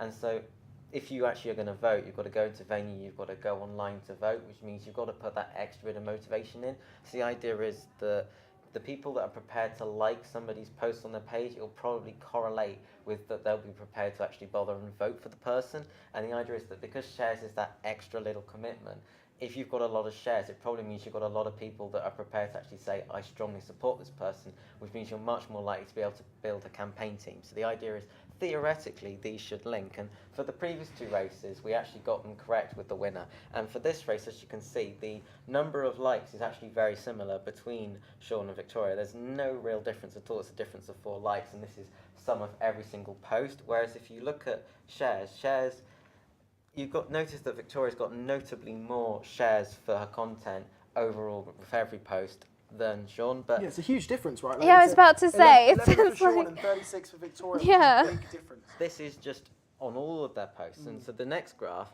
the point of this one is to kind of look at per post. Yeah. Because if you have a lot of posts, so Sasha, who hasn't come up yet, Sasha has over 50 posts. Oh. So if she had 51 likes, that would just mean that somebody had liked every single post, and it could just have been her. I mean, she's got many more likes than that, but you kind of need to do an average to get a sense of that level of engagement. And what you can see is that both of them actually have reasonable numbers of likes for their average post. It's definitely higher than I have on my own social media account. I don't have that numbers, but one of them's got 6.55, one of them's got 7.94, so they've both got a lot of traction there. And if you look at the averages for shares, you can see that Victoria's got notably more shares per post than Sean. She's got nearly 5 times as many. It's somewhere between 4 and 5 times as many shares on average. And what I find interesting is when you have a candidate that's got less than 1 share per post, because that means that not even they shared every post, because if they shared every post, they'd have an average of 1. So that's really interesting. Yeah. Actually, yeah. So given your bar graphs that I can literally barely see, who would you say is the most likely to be a possible winner? I mean, this is all kind of... Do you think the stats kind of... Yeah, I mean, your stats have been correct for the last 2. And what would you say your opinion is going to be for the next one? I say this suggests that Victoria will slightly edge it, but that it'll be very close. But this is just based on their online element. And so if you've seen them both in the plaza, you've seen that they've both been very engaging there. Definitely. So they've both done a lot of plaza work, so it's hard to tell. But I think Victoria will slightly edge it, but I think it'll definitely go through the phases. Ron will definitely be eliminated early on, and I think it won't be clear, but Victoria might just edge it. It depends whether or not Sean can turn it around on the plaza. So if you look back to Stuart Lidbetter's first election in 2017, he did appallingly on social media. But he won. Yeah, I mean, he missed the candidate debate. He had all of the things that you say, you can't win with that. Yeah. And then he won because he managed to engage really well. Clara Lee always did terribly on social media, and she won twice. So this is reflective of what can happen. Yeah. But some of them are really good at campaigning in person. Yeah, it can swing either way, couldn't it? Yeah, It really exactly. could, especially when it's a one-on-one, it could literally, and like you said, the likes are close. The shares might be, there might be a big difference between them, but it is, like you said, social media doesn't account for the plaza, and it literally could go either way, which is kind of what makes it slightly more exciting for us. If we thought we could predict it in the studio, we wouldn't even need to be here. Yeah, exactly. That's kind of true. I mean, we had a look at the exit polls done by Inquire earlier, and that was quite neck on neck as well. Yeah, and the exit polls for Inquire have actually been on the mark as well. Yeah, so, pretty much. At least I believe so. So yeah, we just had Laura up with 47% to the next candidate, which Floris with 24%. And Omalade beat out Emma in the exit polls that Inquire conducted with 56% over Emma's 33%. So the polls are kind of showing us, they're kind of predicting the future potentially. And I think we've got student engagement up next, or academic experience up next? Academic experience. And what are they saying for academic experience? So we've got Victoria with 58% and Sean with 31%. So it lines up with yours. you know, Excellent. lesson. Yeah, It's good for you. Yeah, it's a Keeps you in the job correlation of there. maths class, isn't it? On the plus side then, regardless of what happens, I'll be as right as Inquire's poll. This is true. Yes, yeah, this exactly. is true. So you level with them. Yeah, definitely level. But they obviously show it being a big difference with 58 to 31. That's a huge difference. But obviously, you said with social media, it's potentially a lot closer. I think the thing you've got to factor in there is with an exit poll, it's the issue you always have is who are you asking and who's actually engaging. And most people that vote can't be bothered to do exit polls anyway. I mean, a lot of people can't be bothered to vote. So then when you go, how did you vote? They go, I can't be bothered. I voted. Leave me alone. So exit polls always have issues with trying to actually get people. And so that can kind of swing them sometimes, because if one candidate's got more engaged people that don't mind being bothered as much about they'll get higher numbers. So while they're great, and in certain countries they rely upon them heavily, they're not always reflective. I mean, you've seen the way that they've treated polls in the country recently. I mean, John Curtis's are good, but most polls have been slated in 2015 and 2017. It's not like France with your amazingly accurate exit polls, where they come out and they go, I've lost, doesn't matter. Yeah, well, we will be seeing very soon who has won. Can you give me a very, very brief, or actually give the viewers a very brief explanation on how the voting actually works? Because if you have voted, you'll notice you get 1, 2, 3, 4, or whatever it is. Preferential options. Preferential options. Is that any better, do you think, than just doing your one favourite, or, you know? I'm personally in favour of the voting system they use, and they had a referendum on it in 2011 in the UK, but a lot of people didn't vote for it. But the idea is that by ranking them, you can express multiple preferences. So in the UK, up in Scotland, there is a constituency, and the margin of victory is 3 votes. And that means that somebody won by 3 votes. In Canterbury, the margin of victory is 300. And if you're looking at numbers like that and somebody's got 26% of the vote, can you really say that they represent that group of people when 74% have then gone, we don't want them? So the idea of this is if you can continually have preferences, you can kind of go, we don't want them, we don't want them, we don't want them, and that means that you have more say. So if there's a candidate that you really don't want for whatever reason, so say if it was a normal election and there was a Britain First candidate, you don't want them, so you put them at the bottom, you put every other candidate before. It's the idea that you kind of then can make sure that they don't get in. And yes, you can show that you don't, you can really show your preference, really kind of eliminate the ones you don't want, and not just rely on, I guess, that kind of system we have in the UK, for example, where you kind of just vote and you kind of throw it out there and it is, you know, majority at the end of the day, isn't it? So it's, yeah, I get it. It's nice to have that explanation, because some people don't really understand how it works, and I have had a few questions. So thank you very much for that explanation. We are going to be heading to venue again very soon. Very exciting times. And finding out whether your analysis is correct. Yeah, it's super exciting. We've got academic experience coming up, and we're going to be heading down to venue right about now to check out the academic experience election. #NSS. So, we have 2 amazing candidates up for grabs here. We've got Sean Kinnear and Vicky Sarwood-Reed. So, down to the numbers.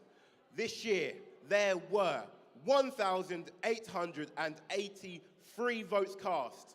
The quota is 941.5. So in round 1, Ron received 142 votes. Sean received 856 votes. And Vicky received 885 votes.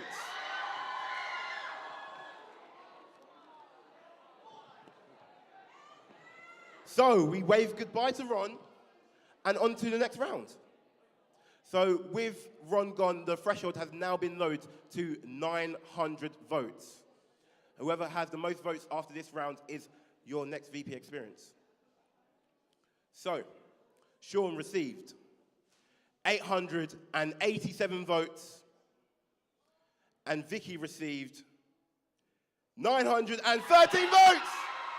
Vicky Sarwood-Reed is your next VP experience.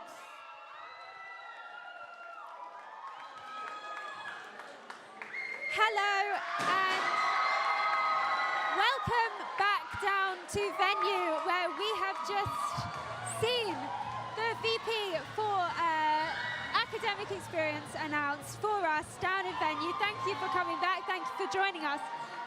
So Victoria has taken the lead and she has won this position in the Kent Union elections for 2019. Victoria had several policies in her manifesto claiming to want to benefit and help the well-being of students within their academic experience. And Victoria has taken the win, and it was so close. So Victoria was up against Sean. It was only two candidates within this category. So Victoria has taken the lead, and she had just over 900 votes. And Sean had about 888 votes. So really, it was such a small gap between those votes, and Victoria's taken it. So I don't know, she must just have more support among her today, and she's celebrating her win. And really, both of them had the common objective of creating more working rooms, common rooms for workplaces within the university, which is interesting because common rooms do bring people together. Much like in venue tonight, we're seeing a great turnout of people around us, and people are dancing away, they're getting excited. Certain people have won already, including Victoria, who has just won behind me, and people are looking forward to what they're going to see next. And really, the atmosphere in here is very party-centric. And we're looking forward to celebrating the next wins that are to come. In terms of academic experience, the category that Victoria just won, we have seen that it's actually not so academically related. It's a bit more to do with well-being while you're doing your academic studies. So there's definitely a focus on the student and on the welfare of the student in that one, even though it's not the welfare category. People have been voting for Victoria, and that must be because she had certain policies like the drill hall library. She wants to, she envisages a world for Kent students where they can access the drill hall library all of the time. Currently in the campus there is the Templeman Library, which has tons of books, tons of sections for every different subject and more, as well as a cartoon section underneath. But now we may be heading back up to venue. Sorry, back up to the studio. Thank you for joining us. Here you go. Thank you. Welcome back. We are currently joined by the winner. How are you feeling? Oh, sorry, I forgot to give you your mic. How are you feeling? I'm feeling very nervous, very shaky. I honestly wasn't expecting to win, so this is really big for me, I think. But yeah, I don't think I've quite got over it yet. The adrenaline will be pumping for many hours to go. So we said to Laura when she came up here earlier, she was, super emotional, like kind of like you are, and Omalade, because it's her second year, and she was kind of just like, I got it, that's nice. She's very used to the feeling by this point. I don't think I'm quite used to it. I don't think I've been quite used to this whole experience. So yeah, how's campaigns week been for you? Honestly stressful. Yeah, I bet. Me and Sean got on really well. This is why I think everyone thought it was going to be the closest kept competition. So yeah, it sort of sucks a bit because Sean is one of my friends that I've sort of, won over him. But it's quite nice to be winning. Yeah, you both knew going in that you were competing. Yeah, so, for sure. You knew you were competitors, but it was really nice because I did walk through the plaza. I did kind of speak to you guys. It was really nice to kind of see that kind of team spirit, even though you were competing. It was really lovely to see that, and everyone was so energetic. So. I think it's been really difficult this year, especially campaigning, because everyone has got on so well. Like, there's not really been those little fractions that you can do. There's always been like team allegiances, somebody supporting somebody else. Yeah. But I think you guys all end up banding together because it's not been the warmest of weather this week. It's not been fantastic for half the week. And you guys need to band together because you're the only ones who are always there. Yeah. So you need to back each other even though you are competing. And it's nice to see that does happen. There's been previous years where it's been a bit like, combative and a bit like, one against the other. And this year seems like no drama, no nothing, which is nice. We've all been like sat upstairs up here, like asking each other, have you had enough to drink? Have you had enough to eat? Like just sort of keeping each other in check, really. But yeah. Oh, it is really nice to see that. Do you have anything that you, like now that you've won, you can obviously enjoy your night and everything, but once you go into that office, what's the first thing that's on your mind? What is that one thing that you're like, I want to do this now that I've won? I don't know, probably just say hello to everyone. No, I just like to, get to know my SABs probably a bit better, because obviously I don't know who's going to win for the other two positions. But I just like to sit down really with them and see where our policies co-align and see what we can all do together, because I think that's going to be really important this year, is having that one front, because I know that a lot of people have sort of had opinions about the changing roles. So I think if we can all go forward together, that would be brilliant, really. Yeah, I think it's going to, you guys have got a bit of an uphill battle, I think, because it's been a shift away from people, engaging with the union, I think, especially with voter turnout this year being 12%. I don't know if you saw, but that's I literally saw about 5 minutes before I won. It's been quite difficult campaigning. People just don't want to engage. Yeah. So I think that our biggest problem going forward is going to be how to get people engaged, really. Yeah, how to bring it back to what it was a few years ago, even with double the numbers. And 3 years ago, in my first year, we've come a long way down, and it's it's gonna be your guys' job to bring it back up, which is tough.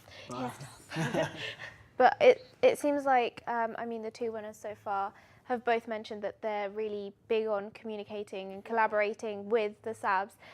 So it's really nice to hear that everyone is kind of within the same. I think everyone's really on the same page. Yeah. It's been quite nice throughout the whole experience that everyone has been on the same page anyway. But now that we're sort of getting through to who's actually going to be here next year, it's just really nice to know that everyone is sort of taking that step forward together. Yeah, your little Avengers-style team is forming up. You guys are gathering up, and bit by bit, it's building. And you're going to find out, very shortly who is going to be joining you in the last two positions. Yeah. Your leader is going to be announced very soon, which is scary stuff. Yeah. It's a bit, but scary but exciting. It's great to see that. Yeah, so awesome. Once again, congratulations. Thank you very much. You have done fantastic work to be out there campaigning in all sorts of weather this week, really putting yourself out there. And I believe we're about to head down to venue again. No, we're not going to head down to venue again. Not yet. Yeah, we're going to head down. You're really excited to find out who's going to win. I just want to know. So we're actually going to watch one of our KTV film trailers while we wait for the next result to be announced. So we're going to head over to that video now. She's got eyes of the bluest skies, and if they thought afraid, I'd hate to look into those eyes and I see an soft pain. Hi, Mel, it's Jen. I know I said I wasn't going to ask you this again, but is there any chance you could pick up Tom after school? I'm not going to be done until about 4, and thank God for that. It's my lifesaver. So he finishes school at 3:30 again as usual, and don't be held up by Mr. Barrett. He's got dinner in the fridge, and you can just help yourself to any food you like. Which one's Mr. Barrett again? Oh, young one, funky hair, self-obsessed. Will do. Cheers. Thanks. I'll see you tonight.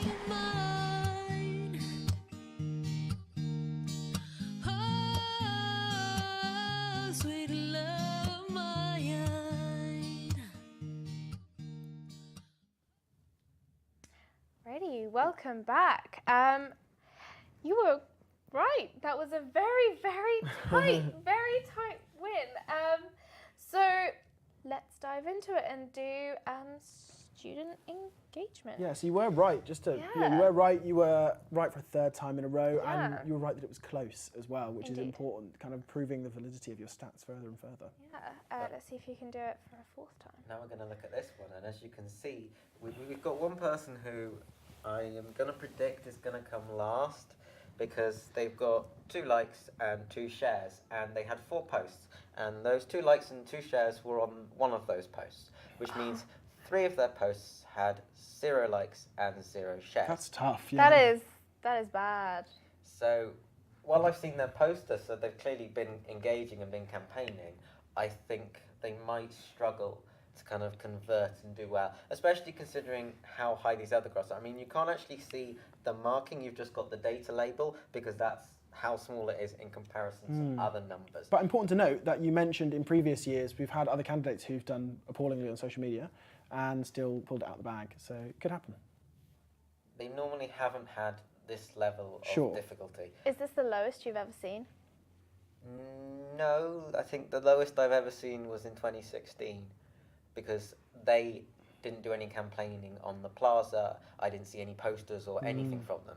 So it's kind of your page is weak, your plaza campaign is weak. Whereas at least with Adam, he's been doing stuff on the plaza. He's got a poster. He's got things up around campus. So he's kind of campaigning differently. He's campaigning more like Stuart did. So it could still work. Sure. There's a difference between somebody going, you know what, I can't really be bothered, and somebody going, I'm going to try this way and do it this way and try and lead this sort of campaign. Absolutely. But it's interesting to kind of look at the higher ones, because you'll notice that Emily Window and KG have really high numbers. And in fact, KG actually slightly edges this in regards to number of likes and number of shares, because she's got, I think 120 is potentially the highest number of shares for all of them. I'm trying to remember off the top of my head. I don't recall seeing a bigger number for number of shares. I mean, she's 58 number of shares away from getting the same number of shares as Kirby got number of likes. I think what this reflects more is the fact that KG and Emily Window are both very strong on social media, and that Kirby was strong compared to certain races, but not compared to these two individuals. So Kirby didn't do badly in regards to just raw score, likes and shares, but he doesn't quite have the edge. But once you actually go to averages, it kind of shows a slightly different story, because you can see, I mean, Adam's got his 0.5 because 2 over 4 is 0.5, but you can see there is a slight difference, and with the when it actually comes to averaging, that Emily Window slightly edges it over KG, and that Kirby actually does slightly better for average number of likes. So I think this reflects the fact that KG had a lot of posts. I'm pretty certain she had over 30 posts. Oh, wow. Because I had to count them, which means that you suddenly get these higher numbers for likes and shares, because if you've got 30 posts... Sure, you're eventually going to reach more people. Yeah. Well, I mean, if you look at the kind of thing, she averaged 9.2 likes per post and 3.4 shares per post, whereas Emily Window was 3.5 and 13.8. Sure. So she's got notably more likes per post. She just had fewer posts, so couldn't possibly be expected to then have significantly more likes, because she'd then have to do even better. Yeah. So it's kind of that thing of this matters in a way more, the average, rather than just because if you just keep spamming, there will normally be a certain core group that will like most things you do, and you'll notice this with campaigns, because you'll have the loyal campaign team and some people like that, and they will like everything, because if you've followed any of these races and you know anyone that's on any of the campaign teams or is closely associated with any of them, you'll have noticed that there's always the same names cropping up when you see it on your newsfeed. It's like, this person's like this one, this person's like this one, and that influences this, and kind of, if you've got a lot of posts and they're doing it for every single one, your number's going to be bigger.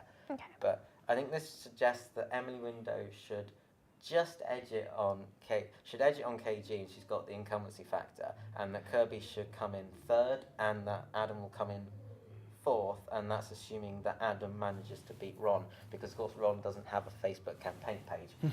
So Ron is just Ron.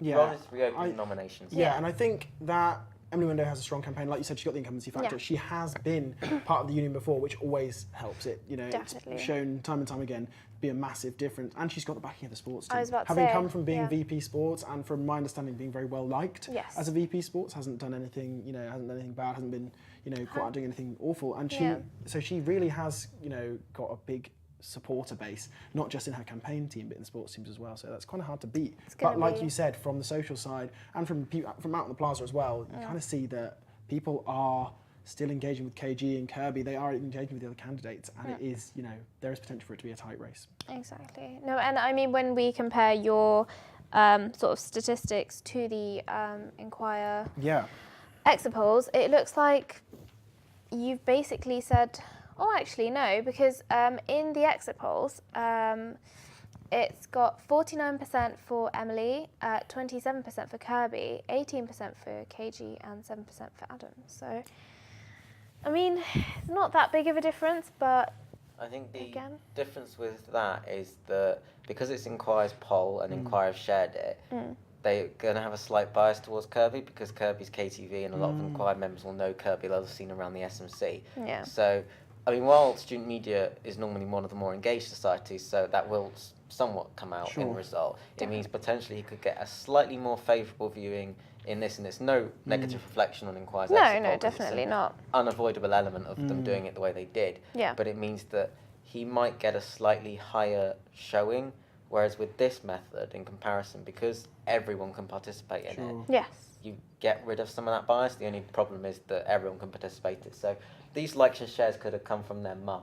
It doesn't necessarily have to be a voting Parents and student. family. So it could be completely skewed by a very supportive and helpful family rather than an actual student support. But I think what's interesting about still Inquirer's poll, like you said, there's the potential for that bias.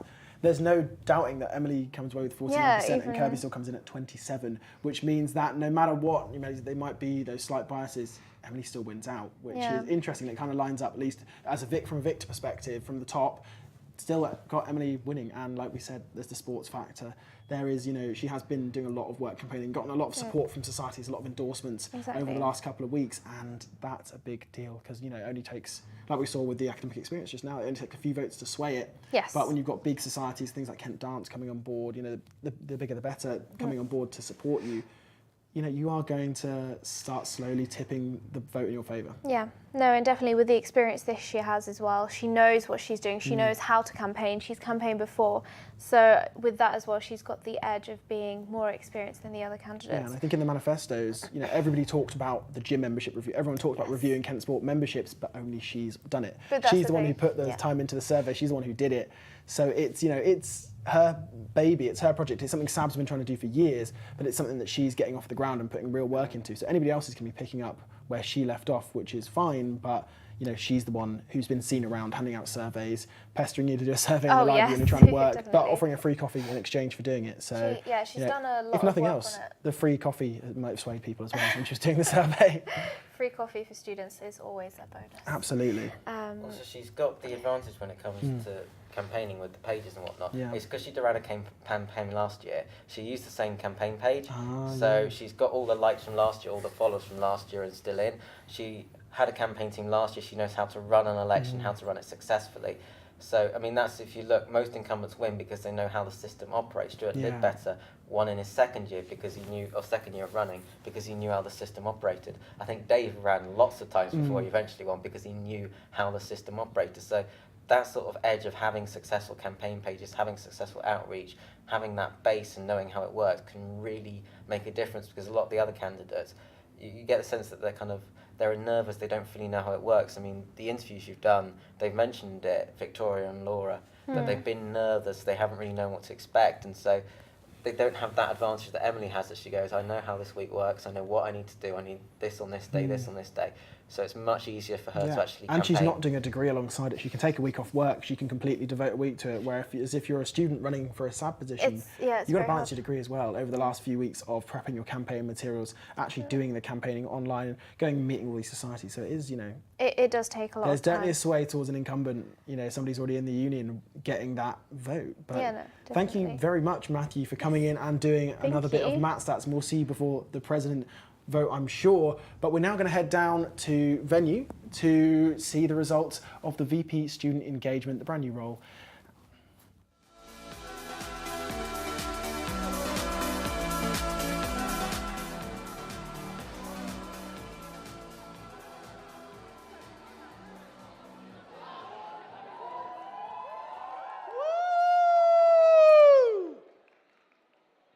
Two more roles to go. Are we excited?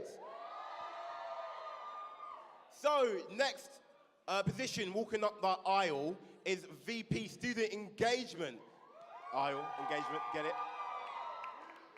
So, who are the candidates that are being proposed to marry Kent Union for the next year? Engagement, puns. Please, someone help me.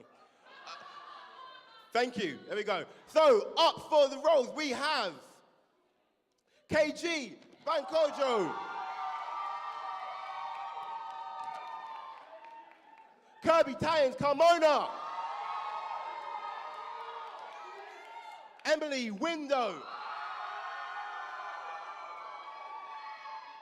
and Adam Newsman. One big round of applause for all the candidates.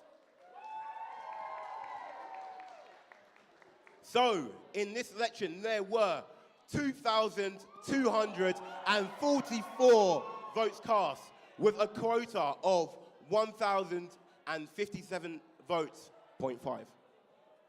So, in the first round, Ron received 51 votes, Adam received 132 votes. Emily received 878 votes. KG received 704 votes. And Kirby received 350 votes. So now, due to the voting, we had to say goodbye to not one, but 3 candidates. Moving on to the next round, which are Ron, Kirby, and Adam. So, in round 2, the votes were redistributed, and now the quota has been lowered to 940. So, Emily Window received 1,040 votes. KG received 841 votes. Emily Window is your next VP engagement! Welcome back to venue. We have just heard the winner for the Student Experience Vice President for Kent Union in this academic year coming. And the winner was Emily. Emily Window won, and she has been having a long campaign, and she was up against 3 other candidates and Ron. Ron is who you vote for if you don't want to vote for anyone. Ron got about 50 votes, but Emily got almost 1,000 votes. She got about 800 votes, and she's doing her victory dance now, and she is having a good time celebrating with her friends. But commiserations to the people who didn't win. I know there were a few in this category, and they all had wonderful manifestos, and they really tried their best in campaigning this year to win that role. But I was talking to a couple of them just before the result was announced, and they were really almost shaking in kind of anticipation, but also excitement. And the most important thing in these situations is, of course, taking part. It's not all about the winning. Truly, if you have a role in student media or in any of the societies, which Emily and many of her counterparts actually wanted to encourage collaboration between societies, then you can have engagement in the student body and how Kent Union is being improved day by day, all the time. So that can really make a difference. It was definitely an atmosphere of anticipation for this one, because there were so many candidates up for it compared to the last category, in which there were only 2. So people were getting nervous, and you would definitely feel the nerves within the room, reverberating within the atmosphere. And so Emily has won, and congratulations to her. I hope she will have, and we know she will have, an excellent year, because she has many interesting policies on her manifesto, including, of course, the use of Medway. Medway is, I often feel like Medway is slightly detached from the main university, but the campus has been having more attention in the last couple of years, and definitely Medway students want that, because Emily is looking to do more student sport activities within the Medway campus. Of course, they have a sports hall there as well, and just collaborative joining forces between lots of roles is what has really brought together people to vote in favour of Emily. Right now, Emily will be going up to the studio to be interviewed in the studio, and I'm sure she's very excited, and she's ready and willing to have a short year of a career in Kent Union.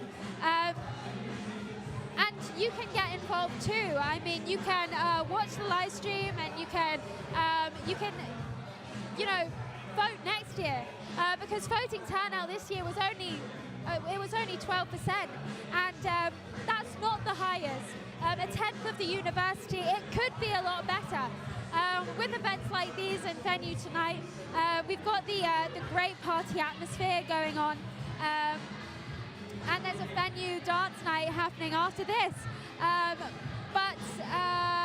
Yeah, I mean, if people just continue to vote and tell their friends and tell more and more people about how important it is to take part within the democratic voting system that we have here on campus, which is proportionally representative,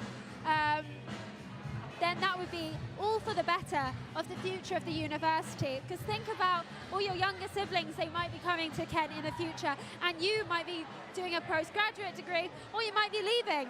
And these VPs will be taking over for this year, and it will be wonderful to see how much they improve the uni.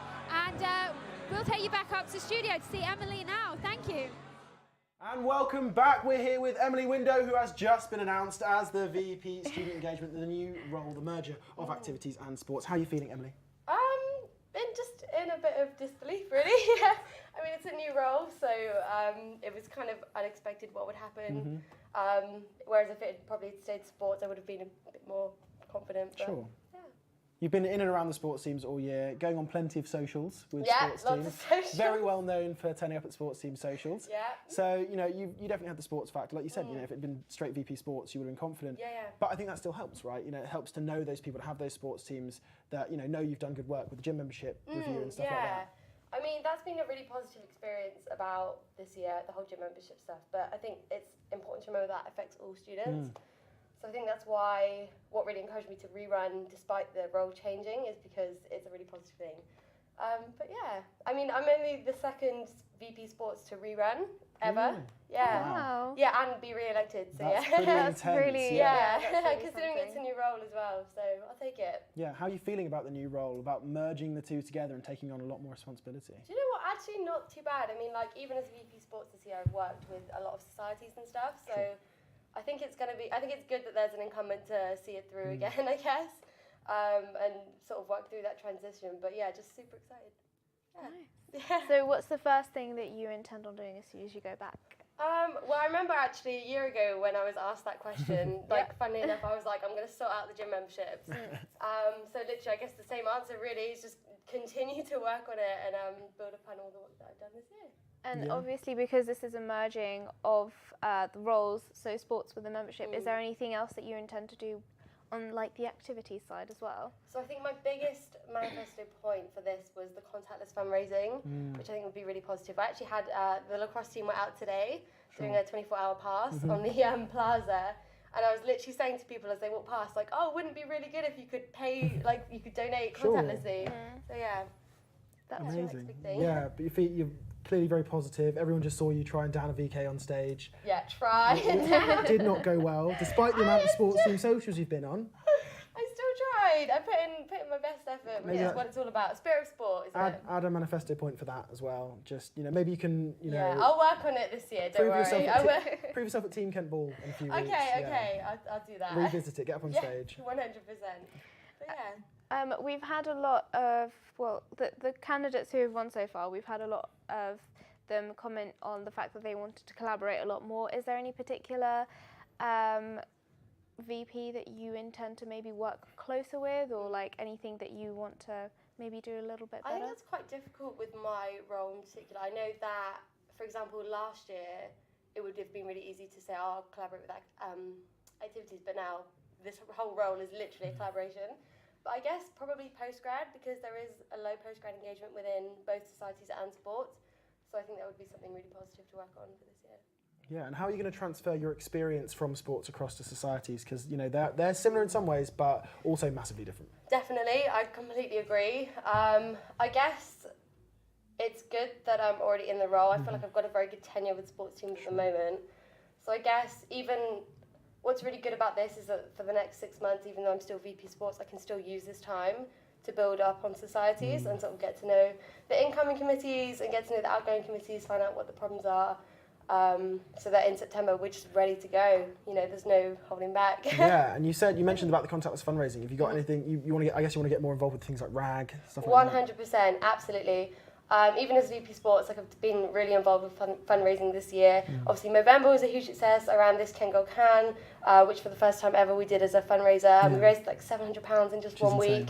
So yeah, really excited for all of that. No, you've done a lot this year, and I know that you'll probably be doing a lot more next year. But congratulations again on your win. Thank you. And it's been great to have you. Enjoy the rest of your night. Yeah, thank you, I will. And we will be looking at a trailer from one of the KTV films. Woo.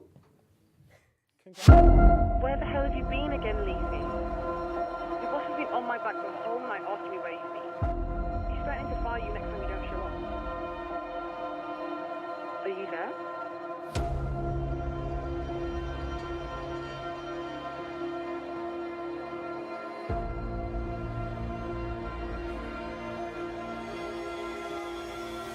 What's the matter with you?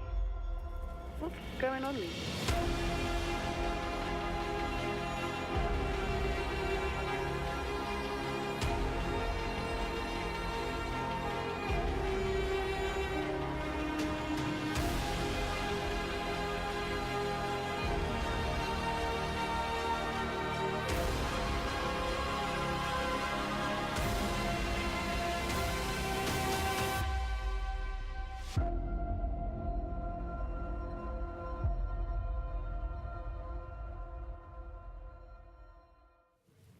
So, congrats again to Emily Window for taking it and winning the student engagement role, the new merger of activities and sports. Yeah. Massive success to her, and again, massive congrats to her. And we're back for the final bit of Matt Final Stats. one. So you've been right for all 4.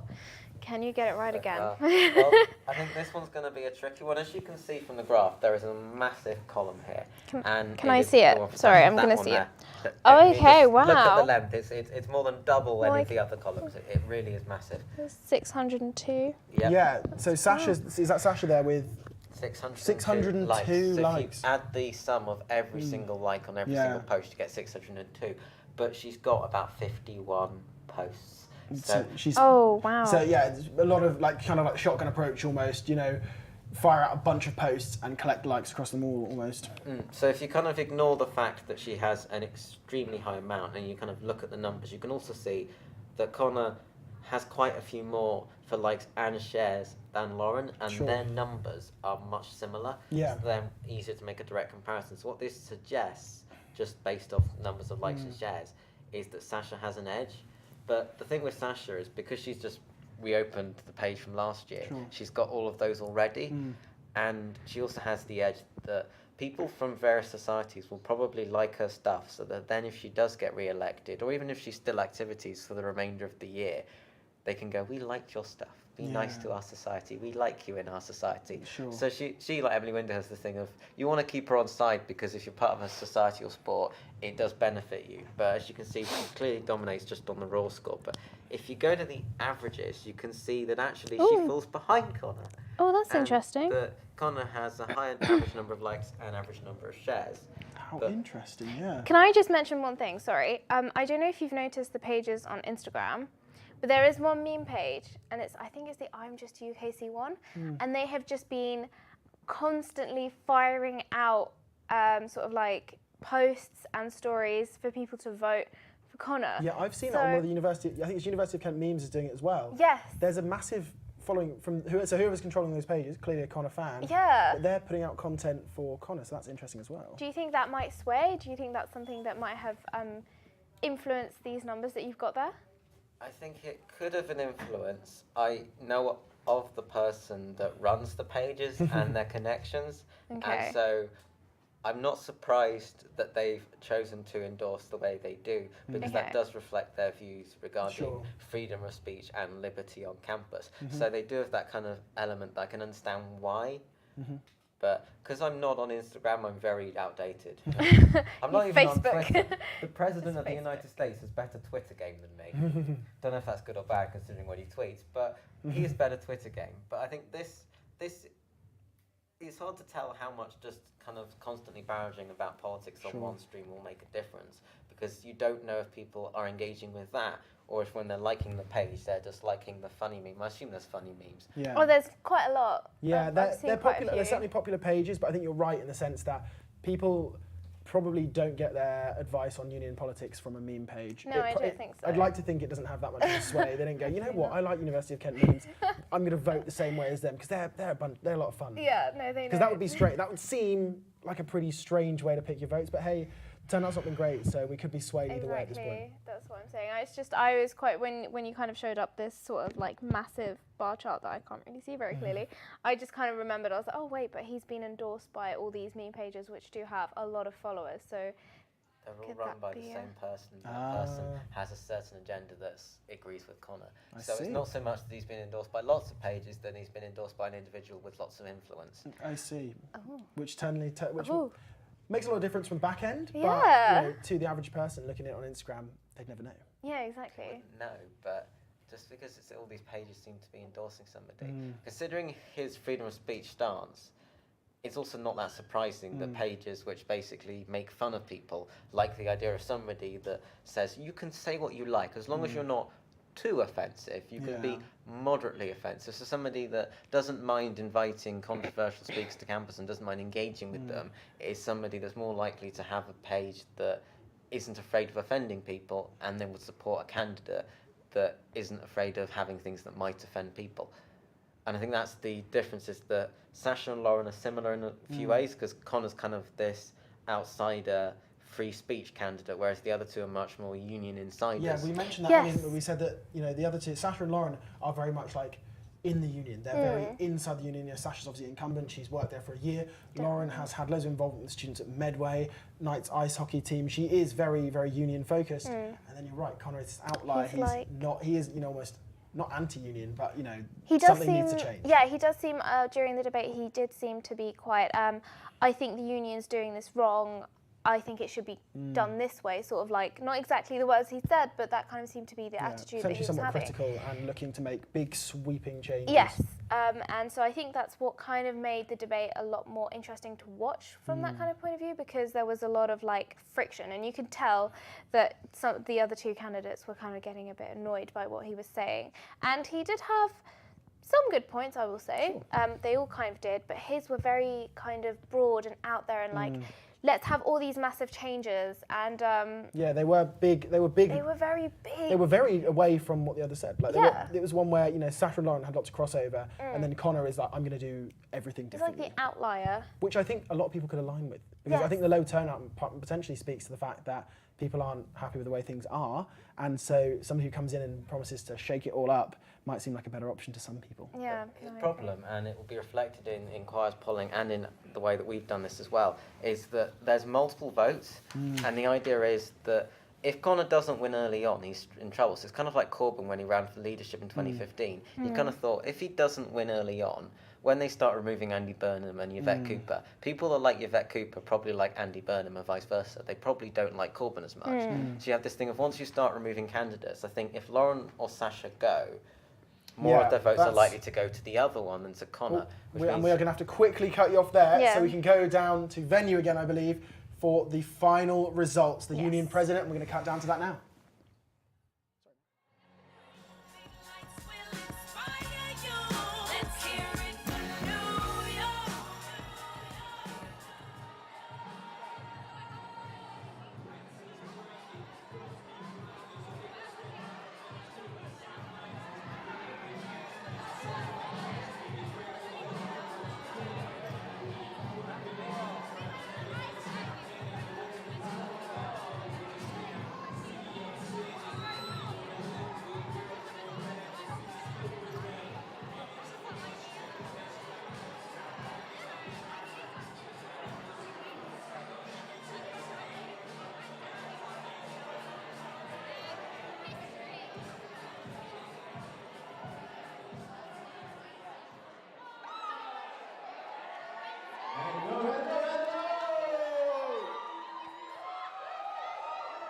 We are at the final results. So before we start, just a few things. Coat room opens at 9. Everyone here gets free entry to NXT, obviously, but please don't leave the building, or else you might have to pay when you re-enter. And that's pretty much it. So let's move on to the final election. So we have 3 candidates for Students' Union President. It is Connor Hannigan Morrissey, Lauren Tyne, and Sasha Langeveld.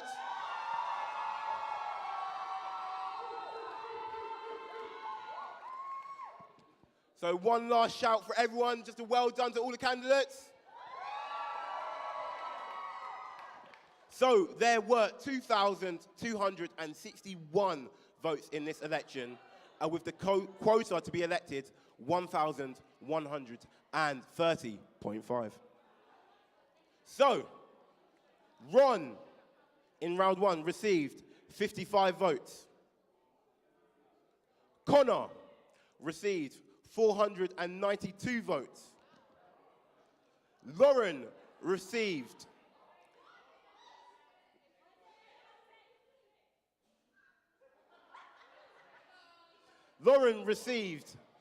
562 votes. Hold on, look at the screen.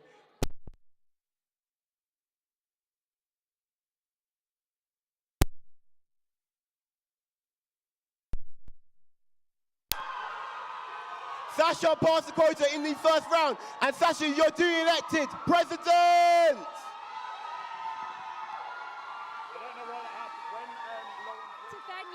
We have now found out the results for the Kent Union President. This is the final vote of the night, and we've just found out that Sasha Langeveld has taken the role, and she's already part of the union. She's a VP, and now she's heading on up in the roles. She's heading up the hierarchy. Behind us, you can see her, and she is celebrating her victory. And Sasha has won. Sasha has won and taken the crown in venue tonight, and in the general union, the student union of Kent. Sasha had many policies that were highly beneficial to the future of the Kent Union. And there she is up there. She's getting her support network coming and showing her the love that she so deserves. She is up there having a great time celebrating her victory. And this is really the climax of the night here in venue. On results night, Sasha is with her friends, her family, and she is very happy. She's very happy, and she is celebrating her success this year. If you could just look, you could just see their smiling faces. It's such a lovely sight. And congratulations to Sasha. Thank you for everyone for joining us down in venue this time for all the election results. It's been wonderful to be here and to see the excitement going on around us tonight. Venue is starting to clear out now. The night is coming to an end, and people are going home. Either sad, but it's not the end of the world if you didn't win. And I think really we've got an excellent team heading into the next academic year. So that is wonderful. Sasha had several policies. She created the BAME network in Canterbury, and so she's been having an influence in the union for quite a while now. For a couple of years, she's been building it up. So surely that helped her today in her receival of the role. And support will only grow even more now that she's the president, and maybe next year she might run again. Who knows? Or she might hand it over to someone new. Thank you for joining us in venue. Well done to all the contendants, the candidates who achieved gold, and they struck gold and they won. And it's really lovely to see that tonight. People are screaming all around. They're just so happy. Faces of pure glee. And for example, Sasha had environmental policies. She really wanted to look at the unsustainable parts of this university and improve on the sustainability is occurring here. That can be due to all sorts of things. It can include bins and recycling and lots of things to do with accommodation. And really what we've seen this year is we've seen an overlap of welfare between all the several candidates for all of the categories. Welfare has been important. People have been seeing that actually to improve academic experience, you need to have a welfare system that works and is sustainable. Again, it's talking about that sustainability initiative. Sustainability doesn't just correlate to the environment, it correlates to the whole network of student experience throughout the university.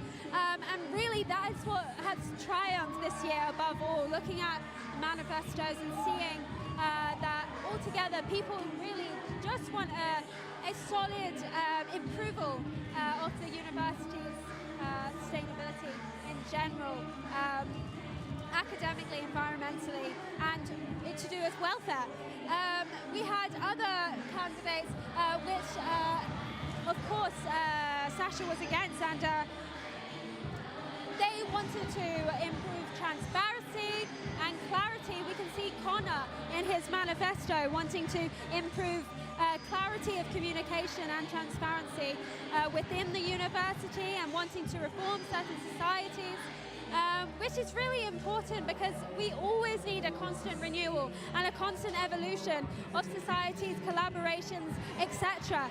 And that's exactly what candidates have been offering up to us this year, which is very interesting to see, and it's good, it's progressive. In terms of what's happening now, we're going to go up above venue to the Student Media Centre, the studio, where you will be taken over to see an interview with the winner. Thank you.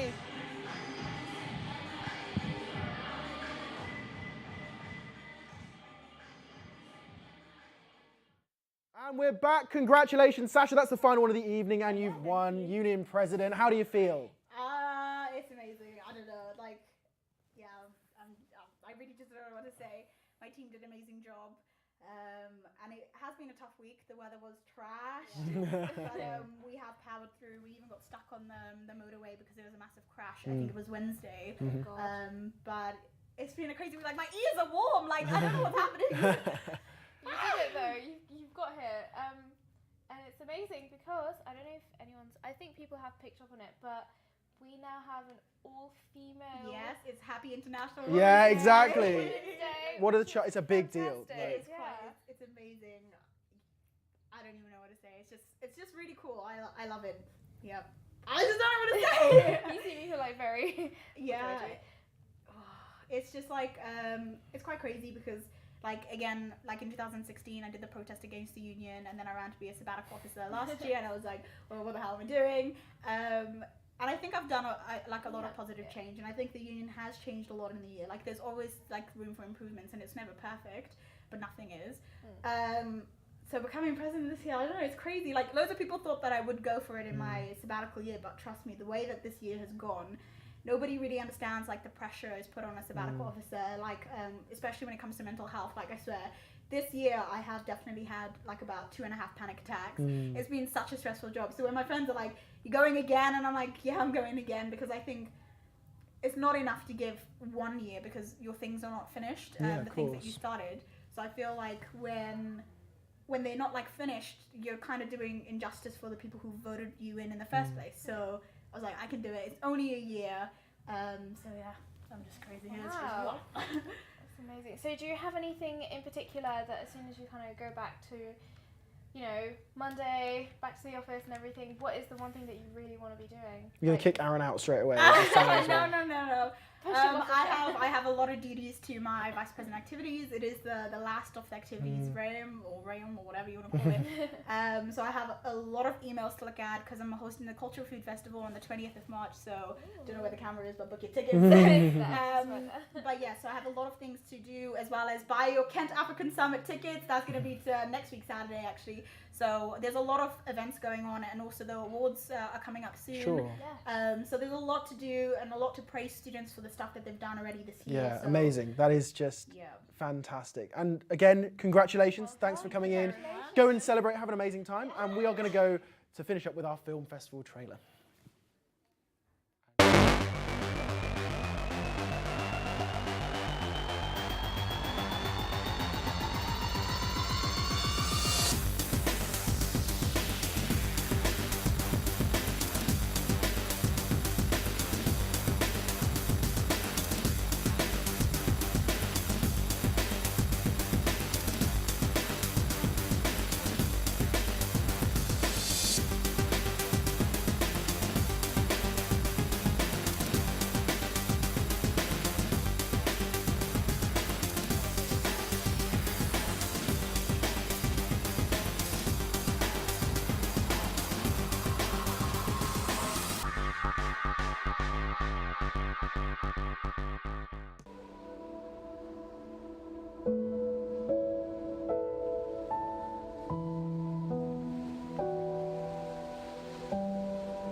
È molto calmo. Penso di poterlo sentire adesso. You're just like your mother!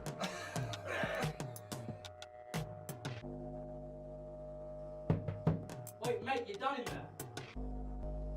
You've been in there for the last 10 minutes. Are you planning on coming out? Seriously, would you hurry up?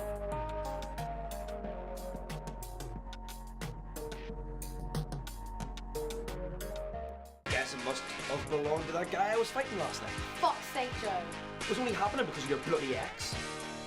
Jess, man, she was out of control last night. She's not my responsibility anymore. She's not my girlfriend. Right then, mate. Yeah. Fine, don't worry. So he finishes school at 3:30 again as usual, and don't be held up by Mr. Barrett. He's got dinner in the fridge and you can just help yourself to any food you like. Which one's Mr. Barrett again? Oh, young one, funky hair, self-obsessed. Will do, cheers. Thanks. I'll see you tonight. Nothing. Look where we were earlier today. That's what it all leads to. Maybe it is the end, but maybe it isn't. And the sooner you accept that, the sooner you can stop running from it and stop all this worrying.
Do you think we'll see her again?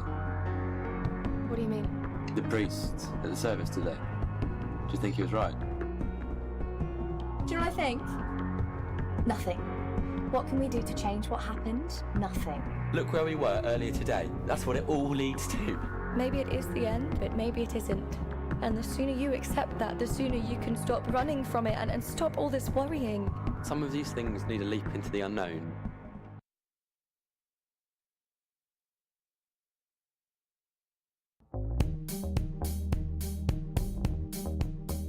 On an average day, the role of the union president has a lot of different facets. So to some extent, I talk to students. To some extent, I'm also the chair of the board, so I might have to talk about governance and talk about our committees within the union, and also do things like board effectiveness as well. But on a day-to-day, it's a lot of meetings. So meeting internally with staff to work on campaigns, but also working with the university, and meeting with like the vice chancellor, deputy vice chancellors, and talking about key issues that students are facing. First thing I did, obviously you're in the venue celebrating with your friends, you go to the interviews and stuff, but I think the first thing I did was tell my parents, because they were very proud of me. They were watching it live when it was on, and it was just great to kind of tell them that I did it, and it was my time, I guess. So yeah, just kind of making sure that I celebrated with my friends and family was important to me. Candidates, election time is always stressful. It's always a lot of work, long nights, long days, but stay in there, don't give up. It'll be worth it in the end. And even if you don't win, the experience is amazing. So give your best and do your best for students.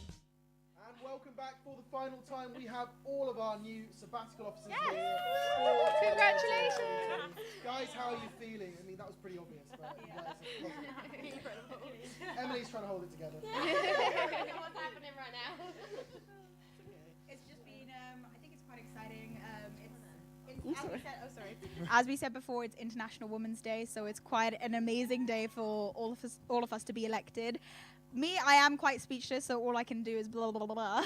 But I'm really excited for next year. I hope we make a lot of change and keep up the good vibes. But yeah, that's just me. Oh, I just wanted to say I'm really excited to just work with the four of you, and yeah, can't wait to get back to the office on Monday. You looking forward to anything in particular?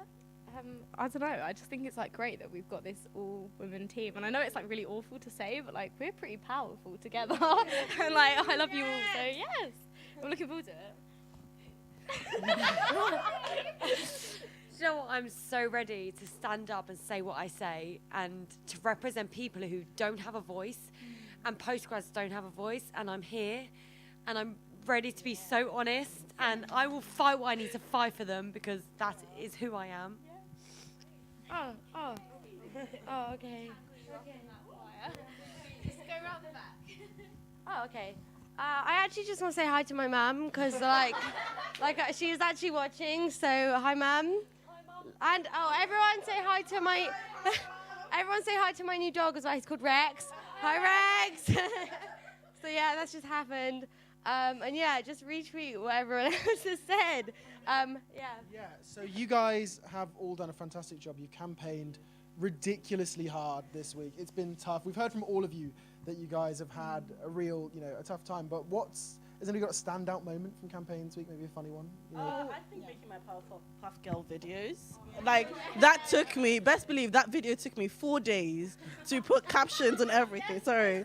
Yeah, it took me 4 days to make captions. And then there was one point as well where I actually recorded myself saying the Powerpuff Girls thing. So it was like bubbles.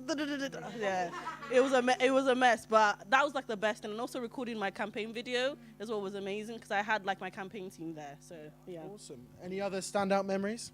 Honestly, like, to anyone who didn't get elected this week, you all worked so blimmin' hard. And seeing people actually build their manifestos and fight for what they actually believe in, it's just so amazing. Like, I will take on every single thing, whether it's my category or not. Everything you've said has just been so inspiring. It's been so amazing working with every single person this week. So well done, you guys. Also, well done to the people who didn't get elected. Like, you've done amazing.